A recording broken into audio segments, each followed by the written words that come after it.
கர்த்தராகிய இயேசு கிறிஸ்துவின் பரிசுத்த நாமத்துக்கு மகிமை உண்டாகட்டும். மீண்டும் வரிசையாக இந்த காணொளியின் மூலமாக தீர்க்கதரிசியுடைய புத்தக மேலோட்ட இந்த செய்தியை உங்களோடு கூட நான் பகிர்ந்து கொள்கிறதுல மிகுந்த மனமகிழ்ச்சி அடைகிறேன். வழக்கமாக இந்த செய்திகள் எல்லாமே ஒரு ஆன்கால் மெசேஜாக தான் போகும். ஆனால் இந்த வாரம் கொஞ்சம் ஒரு சில காரியங்களால் முடியாத காரணத்தால் எனக்கு ஷிஃப்ட் சேஞ்ச் மற்ற விஷயங்கள் கொஞ்சம் பர்சனல் இஷ்யூஸ் இருந்தது. ப்ளஸ் கொஞ்சம் நான் வீடு வெக்கேட் பண்ணுற சூழ்நிலைகள் இருந்ததுனால என்னால் கொஞ்சம் முடியல. அதனால் நான் இது அப்படியே வீடியோவாக எடுத்து அப்லோட் பண்ணலான்னு சொல்லி நான் பிரயாசப்படுறேன். இது அநேக பேருக்கு உங்களுக்கு பிரயோஜனமாக இருக்குன்னு சொல்லி நம்புகிறேன். நான் நம்ம இசிஎஃப் ஃபேமிலியில் இருக்கிற விசுவாசிகளுக்காக இருக்கட்டும், அது இல்லாமல் வெளியில் நம்ம ஆன்லைனில் கேட்குற பிள்ளைகளுக்காக இருக்கட்டும் பிரயோஜனமாக இருக்குன்னு சொல்லி நான் நம்புகிறேன். நெக்ஸ்ட் மேக்ஸிமம் நம்ம வீடியோ போட நம்ம ஆன்லைனில் நம்ம கிளாஸ் எடுக்க நான் ட்ரை பண்ணுறேன். கற்றவங்க ஆஸ்வதிக்கிட்டும்.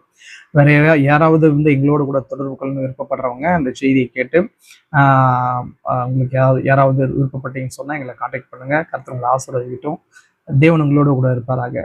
சரி, நம்ம செய்திக்கு நேராக கடந்து போகிறதுக்கு முன்பதாக ஒரு சின்ன ஜெபத்தோடு கூட கடந்து செல்லலாம். கற்றவங்களை ஆஸ்வதிக்கிட்டும். இலக்கண்களை முடியலாம்.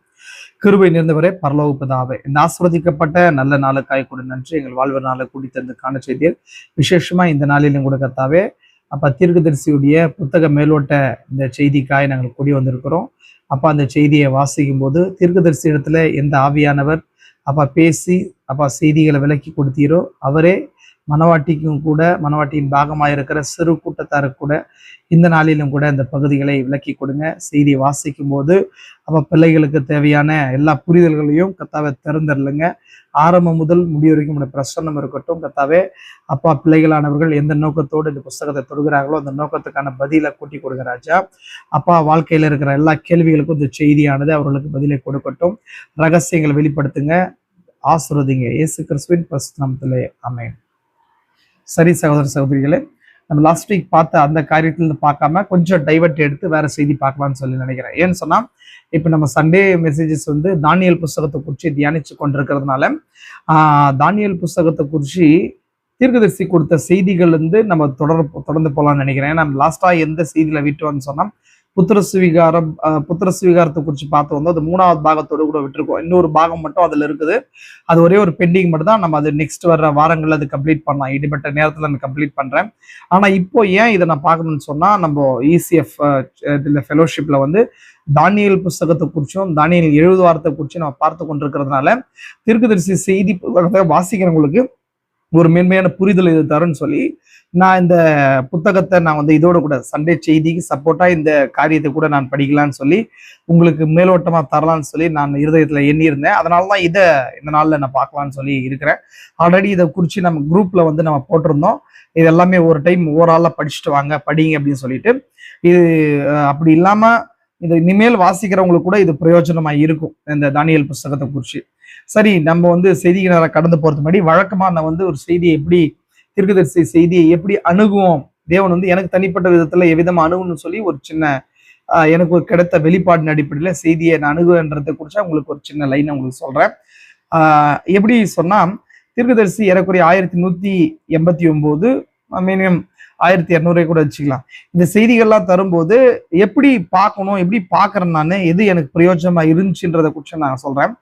ஒரு செய்தியை தீர்க்கதரிசி கொடுக்கும்போது அது செய்தி எந்த இடத்துல எந்த காலகட்டத்துல எப்படி கொடுத்தாரு, இல்ல யாரை ஃபோக்கஸ் பண்ணி கொடுத்தாரு, செய்தி பின்னாடி இருக்கிற நோக்கம் என்னன்றதும், அவர் எப்படி ஜெபத்தை ஸ்டார்ட் பண்றாரு, இல்ல எப்படி அங்க இருக்கிறவங்களுக்கு அறிவிப்புகளை தராரு, அதுக்கு முன்பதாக ஜெபம், ஜெப வரிசை, பீடழைப்பு, இது எல்லாத்தையுமே கவர் பண்ணி அது மட்டும் இல்லாம தீர்க்கதரிசி கொடுக்க வந்த செய்திகள் எந்த காலத்துல கொடுக்கப்பட்டுச்சு, இல்ல அதுல அந்த காலத்துல அவர் கொடுக்கப்படும் போது ஒரு சில குழுக்களை குறிச்சு ஸ்தாபனங்களை குறிச்சு பேசுவாரு, இல்ல அங்க இருக்கிற ஒரு சில நபர்களை குறிச்சு பேசுவாரு. இது எல்லாத்தையும் சேர்த்துதான் நான் செய்தியை நாங்கள் உங்களுக்கு தரேன். ஏன்னா இன்னைக்கு நம்ம தீர்க்கதரிசியுடைய மெசேஜ்ல நம்ம உட்கார கிடையாது. இப்ப நம்ம வெளியில எனக்குரிய ஒரு 70 இயர்ஸ் கழிச்சு நம்ம பிள்ளைகள் இருக்கிறோம். நம்ம அவர் அமெரிக்கா தேசத்துல அவர் பிரணாம் கூடாரத்துல அந்த சூழல்ல கொடுக்கும்போது நம்ம அந்த பேர்களோ இல்ல இடங்களோ இல்ல அந்த ஸ்தாபனத்தோட பேர்களோ அங்க இருக்கிற பிரச்சனைகளோ நமக்கு தெரியாது.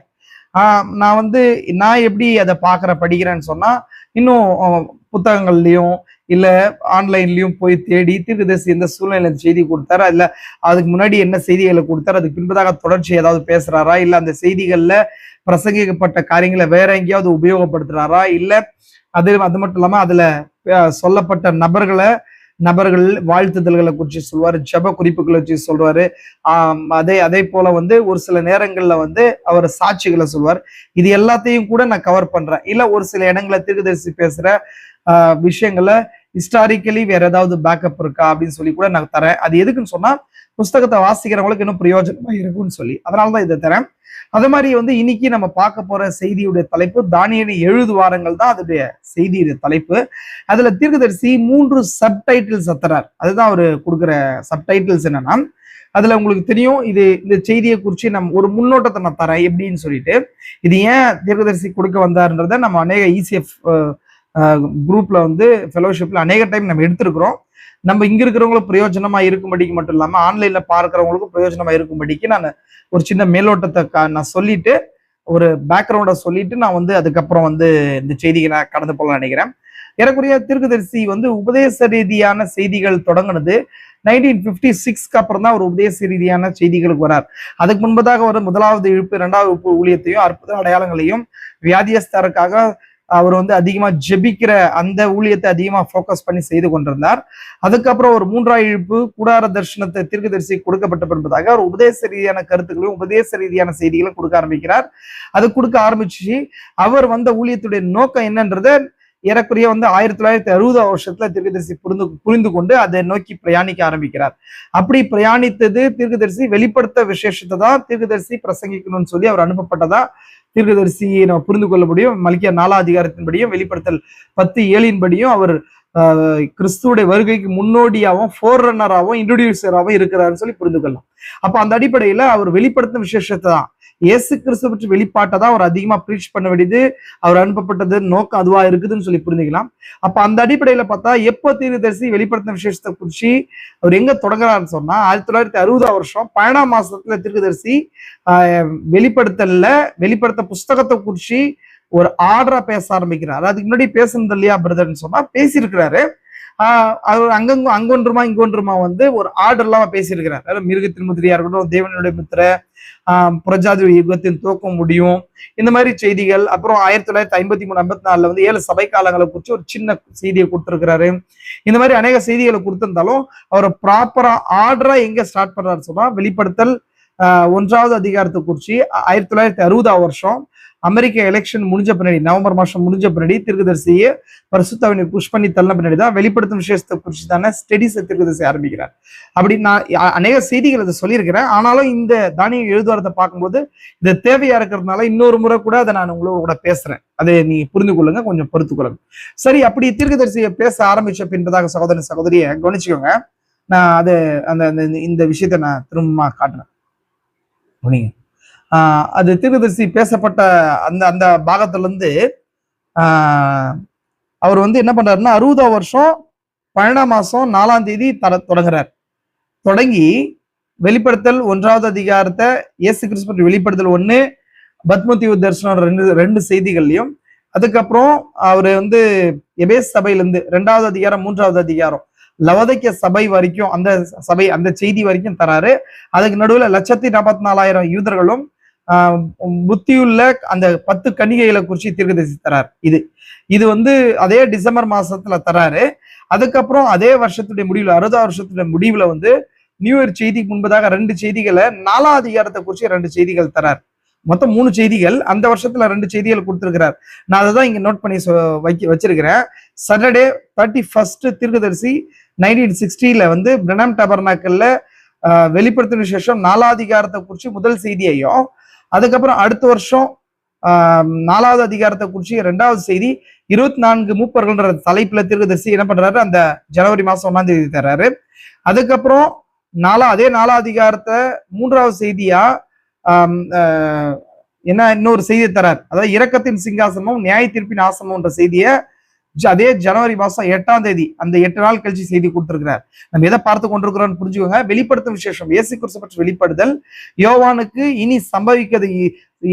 இனி நடக்க போகிற காரியங்களை குறிச்சு உலகத்தின் முடிவு பரிந்தும் வெள்ளை சிங்காசன நியாயத்தீர்ப்பு, 7 சபை காலங்கள், 7 முத்திரைகள், அதே போல வந்து சூரியன் என்ற ஸ்திரீ, உபத்திரவ காலம், அதே போல வெள்ளை சிங்காசன நியாயத்தீர்ப்பு, இது எல்லாத்தையும் தாண்டி ஆயரோட அரசாட்சி, புதியவனம் புதிய பூமி வரைக்கும் அவருக்கு வெளிப்படுத்தப்பட்டுச்சு. அது எல்லாத்தையும் திரும்பவும் இந்த காலத்துல 7ஆம் சபையின் தூதனுக்கு தேவன் வெளிப்படுத்துவதா வாக்குரைத்திருக்கிறார். அந்த அடிப்படையில இதெல்லாம் போகுது. அதை புரிஞ்சுக்கொள்ளணும் நீங்க. அதனாலதான் இது காரியத்தை நான் சொல்றேன். அப்போ 4ஆம் அதிகாரத்துல 3 செய்திகளை கொடுத்திருக்கிறாரு. இது 61ஆம் வருஷத்துல ஜனவரி மாசம் 8ஆம் தேதி 4வது அதிகாரத்தை குறிச்சிருக்கிற 3வது செய்தியை தீர்க்கதரிசி கொடுத்தார். அதுக்கப்புறம் தீர்க்கதரிசி என்ன பண்ண ஸ்டாப் பண்ணிட்டு 14வது அதிகாரத்துல 14-15 வெளிப்படுத்தல் 13ஆம் அதிகாரத்துல சரி, 17வது அதிகாரத்துல சரி, 14வது அதிகாரத்துல சரி, ஒரு முக்கியமான விஷயம் இருக்குது. அது என்னன்னு சொன்னா மிருகத்தின் முத்திரையை குறிச்சு ஒரு முக்கியமான காரியம் இருக்குது. இதை குறிச்சு தீர்க்கதரிசி ஏறக்குறைய 56வது வருஷத்திலேயே கொடுத்திருக்கிறாரு. ஆனாலும் இந்த 61ஆம் வருஷத்துல பிப்ரவரி மாசம் 16ஆம் தேதி 17ஆம் தேதி தீர்க்கதரிசி 2 நாள் வந்து இந்த செய்தியை மிருகத்தின் முத்திரையும் தேவன முத்திரையும்ன்ற தொகுப்பு செய்திகளை கொடுக்க ஆரம்பிக்கிறார். நான் ஆல்ரெடி சொல்லியிருக்கிறேன். தீர்க்கதரிசி கொடுத்த தொகுப்பு செய்திகள் எல்லாமே உபதேச ரீதியான காரியங்களா இருக்குது. பிரசங்கம் எப்பொழுதும் ஒரு பாவியை வந்து ரட்சிப்புக்குள்ள வழிநடத்தும். உபதேசமும் வேத பாடமும் ஒரு கிறிஸ்துவனை மாற்றப்பட்ட ஒரு நபரை ஸ்தானத்துல பொறுத்துன்னு சொல்லி. அப்ப அது மாதிரி எப்பொழுதுமே தீர்க்கதரிசி செய்திகள்ல நீங்க வாசிக்கிற வாசிப்பாளர்களை எல்லாருக்குமே சொல்ற ஒரு ரிக்வஸ்ட் என்னன்னு சொன்னா, தீர்க்கதரிசி செய்திகள்ல தொகுப்பு செய்திகளா இருக்கிறது எல்லாமே உபதேச ரீதியா இருக்குது. உபதேச ரீதியா இருக்கிற வேத பாடங்களா இருக்குது. அதுக்கு நம்ம இன்னும் ஒரு மேன்மையான ஒரு கவனத்தை தரணும்ன்றத நான் உங்களுக்கு கேட்டுக்கொள்றேன். எப்பொழுதுமே அதை பார்த்துக்கோங்க. அப்ப அந்த அடிப்படையில இந்த 61ஆம் வருஷத்துல தீர்க்கதரிசி ஏறக்குறைய 92 செய்திகளை கொடுத்திருக்கிறார். Recorded message 92. அது தீர்க்கதரிசி கொடுத்த 1189 செய்திகள்ல இந்த 92 செய்திகள் 1961ஆம் வருஷத்துல கொடுத்த செய்திகளா இருக்குது. 60க்கு அப்புறம் தீர்க்கதரிசி அதிகமான செய்திகள் கொடுத்திருக்கிறார். அதுல ரெக்கார்டான செய்திகள் அநேகம். அதுல வந்து நம்ம இப்ப பாக்குற தானியேல் தீர்க்கதரிசன புஸ்தகத்தை குறிச்சு 3 செய்திகள் கொடுத்திருக்கிறாரு. 74வது செய்தியா, அந்த வருஷத்தின் 74வது செய்தியா காப்ரியேல் தானியேலுக்கு அறிவுறுத்தியவைகள், இங்கிலீஷ்ல சொன்னா காப்ரியேல் இன்ஸ்ட்ரக்ஷன்ஸ் டு டேனியல் என்ற செய்திய அதே வருஷத்துல 7ஆம் மாசம் 30ஆம் தேதி மார்னிங் கொடுத்திருக்கிறாரு. அதுக்கப்புறம் 75வது செய்தியா அதே 6-fold பர்பஸ் காப்ரியேல் அறிவுறுத்திய 6 விதமான நோக்கங்கள் என்ற செய்திய அன்னைக்கு ஈவினிங் 30ஆம் தேதி ஈவினிங் 7வது மாசத்துல கொடுத்திருக்கிறாரு. அதுக்கப்புறம் 76வது செய்தியா தானியேலின் 70வது வாரம், 70 வாரங்களுக்கு 70 வாரம்ன்றதுதான் ஒட்டுமொத்த இந்த செய்திகளுடைய தொகுப்பு செய்தியுடைய தலைப்பு. இதுல சப்டைட்டில் துணை தலைப்பு 70வது வாரம்ன்ற செய்தியுடைய தலைப்புல தீர்க்கதரிசி அதே 8வது மாசம் 30ஆம் தேதி கொடுத்த அடுத்த வாரம் 8வது மாசம் வந்து 6ஆம் தேதியில தீர்க்கதரிசி என்ன பண்றாரு சொன்னா 70வது வாரம் 3 செய்திகளை கொடுத்திருக்கிறார். நான் ஆல்ரெடி சொன்னேன், இந்த வருஷத்துல தீர்க்கதரிசி 92 செய்திகள் கொடுத்திருக்கிறாரு. இந்த வருஷத்தை எப்படி ஸ்டார்ட் பண்ணாருன்னு சொன்னா வெளிப்படுத்தல் 4வது அதிகாரத்தின் 3வது செய்தியா, வெளிப்படுத்தல் 4வது அதிகாரத்தை குறிச்சு 3 செய்திகள் தீர்க்கதரிசி கொடுத்திருக்கிறாரு. ஒண்ணு அந்த வருஷத்துடைய அந்த கடந்த வருஷத்துடைய இரவுல 31ஆம் தேதி ஒரு செய்தியும், அந்த வருஷத்தோட தொடக்கத்துல அதே நாள்ல 2 செய்திகள்லாம் கொடுத்திருக்கிறாருன்னு நான் உங்களுக்கு சொன்னேன் ஆல்ரெடி. அது ஜனவரி மாசம் 1ஆம் தேதியும் ஜனவரி மாசம் 8ஆம் தேதியும் 2 செய்திகளா கொடுத்திருக்கிறாருன்னு நான் உங்களுக்கு சொன்னேன். அது பேரெல்லாம் சொன்னேன். அப்ப அந்த அடிப்படையில தீர்க்கதரிசி இந்த 70 வாரத்தை குறிச்சு வரும்போது 1189 செய்திகள்ல 846வது செய்தி தானியேலின் 70 வாரத்துடைய முதல் செய்தியாகவும், 847வது செய்தி 2வது செய்தியாகவும், 848வது செய்தி தானியேலின் 70வது வாரம் என்ற 3வது செய்தியாகவும் கொடுத்திருக்கிறார். எதுக்கு நான் இதெல்லாம் சொல்றேன்னு சொன்னா, நீங்க செர்மன்ஸ் தீர்க்கதரிசி கொடுத்த செர்மன்ஸ்ல வந்து தீர்க்கதரிசி கொடுத்த அந்த செர்மன் அந்த அடிப்படையில எப்பொழுதுமே நான் பாக்குறது உண்டு. இந்த புத்தகத்தை நீங்க அதிகமா வாசிக்கிறவங்க தீர்க்கதரிசியுடைய டைட்டில்ஸ் செர்மன் டைட்டில்ஸ் பத்தி அந்த இது இருக்கு பாருங்க, அந்த PDF தனியா எடுத்து வச்சுக்கணும். எப்பொழுதுமே ஒரு நார்மலா விசுவாசியா சண்டே சர்ச்சுக்கு போறவங்களை குறிச்சு ஒரு நாமினல் என்டைம் மெசேஜ் பிலீவரை குறிச்சு சொல்ல, இந்த புத்தகத்தை அதிகமா படிச்சு தியானிச்சு அதுல நீங்க இருக்கிற நபர்களா இருந்தீங்க சொன்னா புத்தகத்தை படிக்க நீங்க படிக்கணும். அதுக்கு முன்பதாக தீர்க்கதரிசி கொடுத்த அந்த செய்திகளுடைய தொகுப்பு பட்டியலை வைத்திருக்கணும். அதுல நீங்க இது பார்க்கணும், எங்க அவர் கொடுத்திருக்கிறாரு, அந்த எந்த இடத்துல கொடுத்திருக்கிறாரு, அது என்ன அதோட முக்கியத்துவம், இதெல்லாம் பார்க்கணும். அதனாலதான் இதெல்லாத்தையும் நோட் பண்ணி சொல்றேன், கவனிச்சுக்கோங்க. அப்போ அந்த அடிப்படையில சகோதர சகோதரியா இங்க கவனிங்க. அந்த அடிப்படையில தீர்க்கதரிசி இந்த 61ஆம் வருஷத்துல முக்கியமா தீர்க்கதரிசி 4 தொகுப்பு செய்திகளை கொடுக்கிறார். தொகுப்பு செய்திகள்லாம் என்னன்னு உங்களுக்கு ஆல்ரெடி சொல்லியிருக்கிறேன். உபதேச ரீதியான கருத்துகள். அந்த வருஷத்துல 2 வெளிப்படுத்தின விசேஷத்தை குறிச்சு 4ஆம் அதிகாரத்தை குறிச்சு 2 செய்திகளும், அந்த பிப்ரவரி மாசம் மிருகத்தின் முத்திரையும் தேவன் முத்திரையும் என்ற 2 செய்திகளும், அதே வருஷத்துல ஜூன் மாசத்துல 11ஆம் தேதி அதுக்கப்புறம் 18ஆம் தேதி 2 நாளும் வெளிப்படுத்தல் 5ஆம் அதிகாரத்தை குறிச்சு 2 செய்திகளை கொடுக்குறாரு. ஆல்ரெடி உங்களுக்கு சொல்லிட்டேன், 60ஆம் வருஷத்துல தீர்க்கதரிசி வெளிப்படுத்தல ஸ்டார்ட் பண்றாரு. 1ஆம் அதிகாரத்தை குறிச்சு 2 செய்திகள், 2 அந்த 3ஆவது அதிகாரத்துல 7 செய்திகளும், அதுக்கப்புறம் வந்து 1,44,000 யூதர்களை குறிச்சும் புத்தி இல்லாத கனிகளை குறிச்சும் வெளிப்படுத்தல் 7ஆம் அதிகாரத்துல இருக்கிற அந்த காரியத்தை குறிச்சும் கொடுத்திருக்கிறாரு. அதுக்கப்புறம் அந்த வருஷத்துடைய முதல் நாள்லயும் 7ஆவது நாள்லயும் 4ஆம் அதிகாரத்தை குறிச்சு 2 செய்திகளை கொடுத்திருக்கிறாரு. இதெல்லாம் நீ புரிஞ்சு கொண்டே வரணும். அதுக்கப்புறம் 1 மாசம் கழிச்சு பிப்ரவரி மாசத்துல தீர்க்கதரிசி வந்து 16ஆம் தேதி 17ஆம் தேதி மிருகத்தின் முத்திரையும் தேவன முத்திரையை குறிச்சு, அதை உங்களுக்கு ஆல்ரெடி சொல்லியிருக்கிறேன். வெளிப்படுத்தல 14ஆம் அதிகாரத்திலையும் 13ஆவது அதிகாரத்திலையும் 17ஆம் அதிகாரத்திலையும் மிருகத்தின் முத்திரையை குறிச்சும் தேவன முத்திரையை குறிச்சு இருக்குதுன்னு சொல்லி, இது எல்லாத்தையும் தீர்க்கதரிசி வெளிப்படுத்தல இருந்து பிரிச் பண்ணப்பட்ட காரியங்கள். அப்போ 5ஆம் அதிகாரத்துல ஆட்டுக்குட்டியோட முத்திரை புஸ்தகத்தை வாங்குறதும் ஆட்டுக்குட்டியானவருக்கு ஆராதனை செலுத்துதலை குறிச்சு இருக்குது. அதை குறிச்சு 2 செய்திகள் கொடுத்திருக்கிறார். இனத்தான் மீட்பருடைய வேலை செய்கிறது வெளிப்படுத்தல் 5ல இருக்குது. அப்போ தீர்க்கதரிசி 5ஆம் அதிகாரத்தை குறிச்சு வந்துட்டாரு. இப்ப 6ஆம் அதிகாரம் தொடங்கணும்னு சொன்னா அது 7 முத்திரைகளின் செய்திகளா இருக்கும்.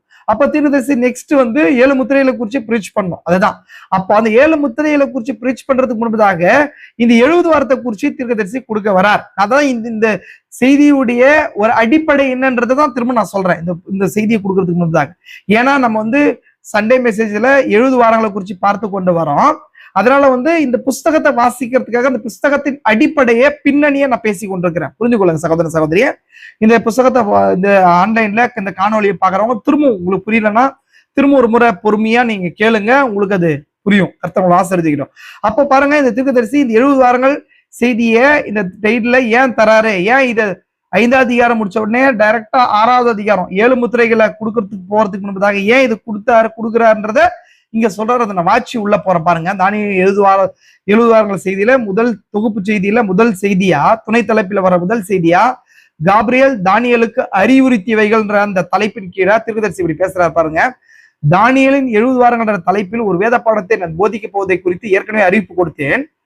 அது 7 முத்திரைகள் கொண்ட 7 முத்திரைகளின் செய்திகள், 7 வாதைகள், 7 எக்காலங்கள், 3 ஆபத்துகள், சூரியன் என்ற ஸ்திரியானவள், சிவப்பான மிருகமை ஆகிய பிசாசனவன், 1,44,000 பேர்கள் முத்திரையிடல் ஆகிய மீதமுள்ள செய்திகளை நான் பிரசங்கிக்க போகும் முன்னர் இச்செய்தியானது மீதமான செய்திகளை பிணைக்கிறதா இருக்கிறது. ஒரு குறிப்பிட்ட காலத்தில் தான் இவைகள் யாவும் சம்பவிக்கின்றன. ஆகவே இவைகளின் வரிசையில் இச்செய்தியே முதலாவதாக எடுத்துக்கொள்ள வேண்டும் என்று எண்ணினேன். பாருங்க, இப்ப சொல்லிட்ட தீர்க்கதரிசி ஏன் 5ஆவது அதிகாரத்துக்கு முடிச்ச உடனே முத்திரைகளுக்கு போகாம ஏன் இதை கொடுக்குறாருன்றத காரணத்தை இதை சொல்லிட்டாரு இந்த புத்தகத்துல பாருங்க. ஏன்னா நான் ஆல்ரெடி சொல்லப்படுது போல 7 முத்திரைகளை சபை காலங்கள்ல 3 ஆபத்துக்களை 1,44,000 பேரை குறிச்சு, சூரியன் என்ற ஸ்திரீகளை குறிச்சு, இந்த எல்லா காரியத்தையும் புரிந்து கொள்றதுக்கு இணைக்கிறதுக்கு இந்த 70 வாரத்தை அறிய வேண்டியது அவசியமா இருக்குதுன்னு சொல்லி அதுக்காக தான் இந்த செய்தியை கொடுக்கறதா தீர்க்கதரிசி சொல்றார். இன்னைக்கு அநேக நபர்கள் 70 வாரம் புரஜாதி சபையோட சம்பந்தப்படலன்றாங்க. அது கரெக்டா தான் தீர்க்கதரிசி சொல்றார். ஆனா இந்த 70 வாரத்தை புரிந்து கொள்ளாம இந்த மத்த எந்த செய்திகளையும் புரிந்து கொள்ள இயலாதுன்னு சொல்லி தீர்க்கதரிசி சொல்றார். அதனாலதான் முதல்ல இதை பார்க்கணும்னு சொல்லி தீர்க்கதரிசி சொல்றார். ஏன்னா சபைக்கு என்ன நடக்குது, எந்த காலத்துல நடக்குது அப்படின்றத சபைக்கு கிருபை இருக்கிறதுனால கிருபைக்கு காலங்கள் நிர்ணயிக்கப்படல. நம்ம சபையின் காலத்தையும் எந்த காலத்துல வாழ்ந்து கொண்டிருக்கிறோன்றதை அறிந்து கொள்றதுக்கு யூதர்களை பார்க்க வேண்டியது அவசியமா இருக்குதுன்னு சொல்லி தீர்க்கதரிசி நமக்கு ஒரு வாய்ப்பாடை கொடுத்திருக்கிறார், ஒரு ஃபார்முலாவை கொடுத்திருக்கிறார்.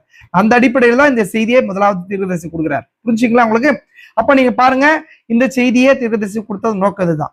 அதுக்கப்புறம் தீர்க்கதரிசி அடுத்தது நான் 70 வாரங்களை குறிச்சு நான் ஆல்ரெடி அறிவிப்பு கொடுத்திருந்தேன்னு சொல்லி பேசுறாரு. நெக்ஸ்ட் நான் இந்த செய்தியை தொடங்கும் போது என்னென்ன காரியத்தை குறிச்சு பேசுறாருன்றதையும் நான் இங்க அட்டாச் பண்றேன் பாருங்க நல்லா. அப்போ இங்க என்ன சொல்றாரு பாருங்க தீர்க்கதரிசி.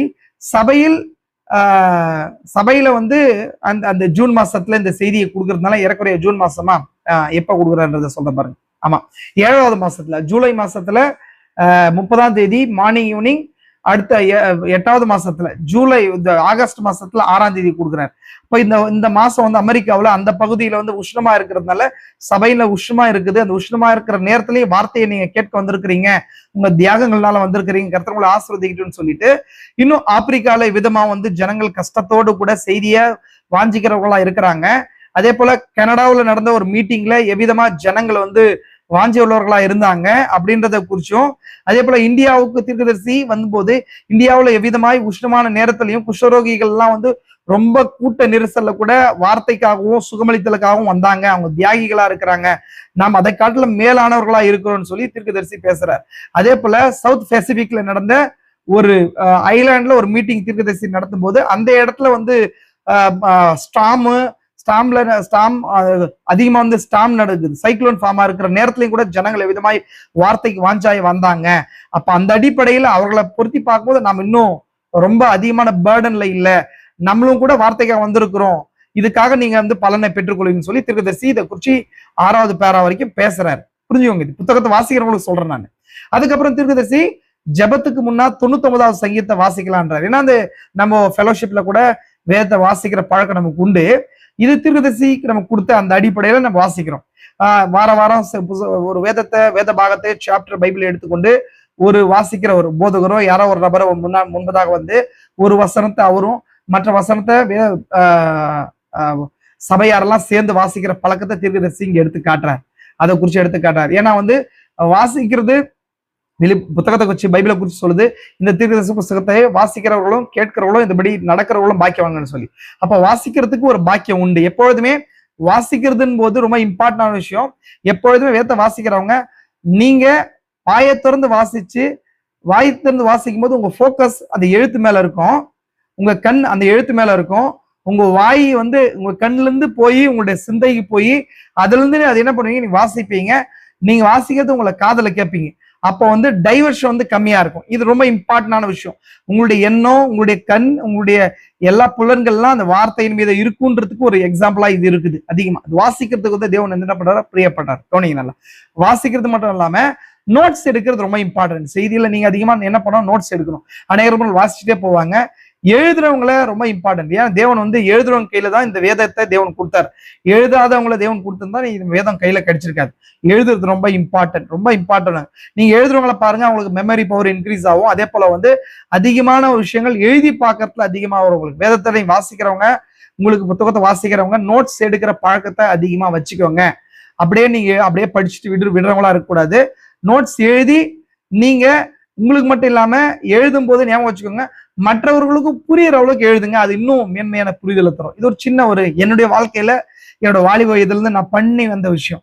அப்போ எழுதும்போது ஒரு புத்தகத்தை ஒரு செய்தி வாசிக்கும் போது வாசி அப்படியே போடாம உங்களுக்கு தனிப்பட்ட புத்தகத்தை எடுத்து ஒரு பேப்பரை எடுத்து இல்ல ஒரு நோட்ஸை எடுத்து எழுதுங்க. எழுதும் போது அது உங்களுக்கு புரியுறது மட்டும் மாதிரி மட்டும் கிடையாது, மற்றவங்க வாசிக்கும் போது புரியுற மாதிரி எழுதும் போது உங்களுடைய அண்டர்ஸ்டாண்டிங் இன்னும் டெவலப் ஆகும்.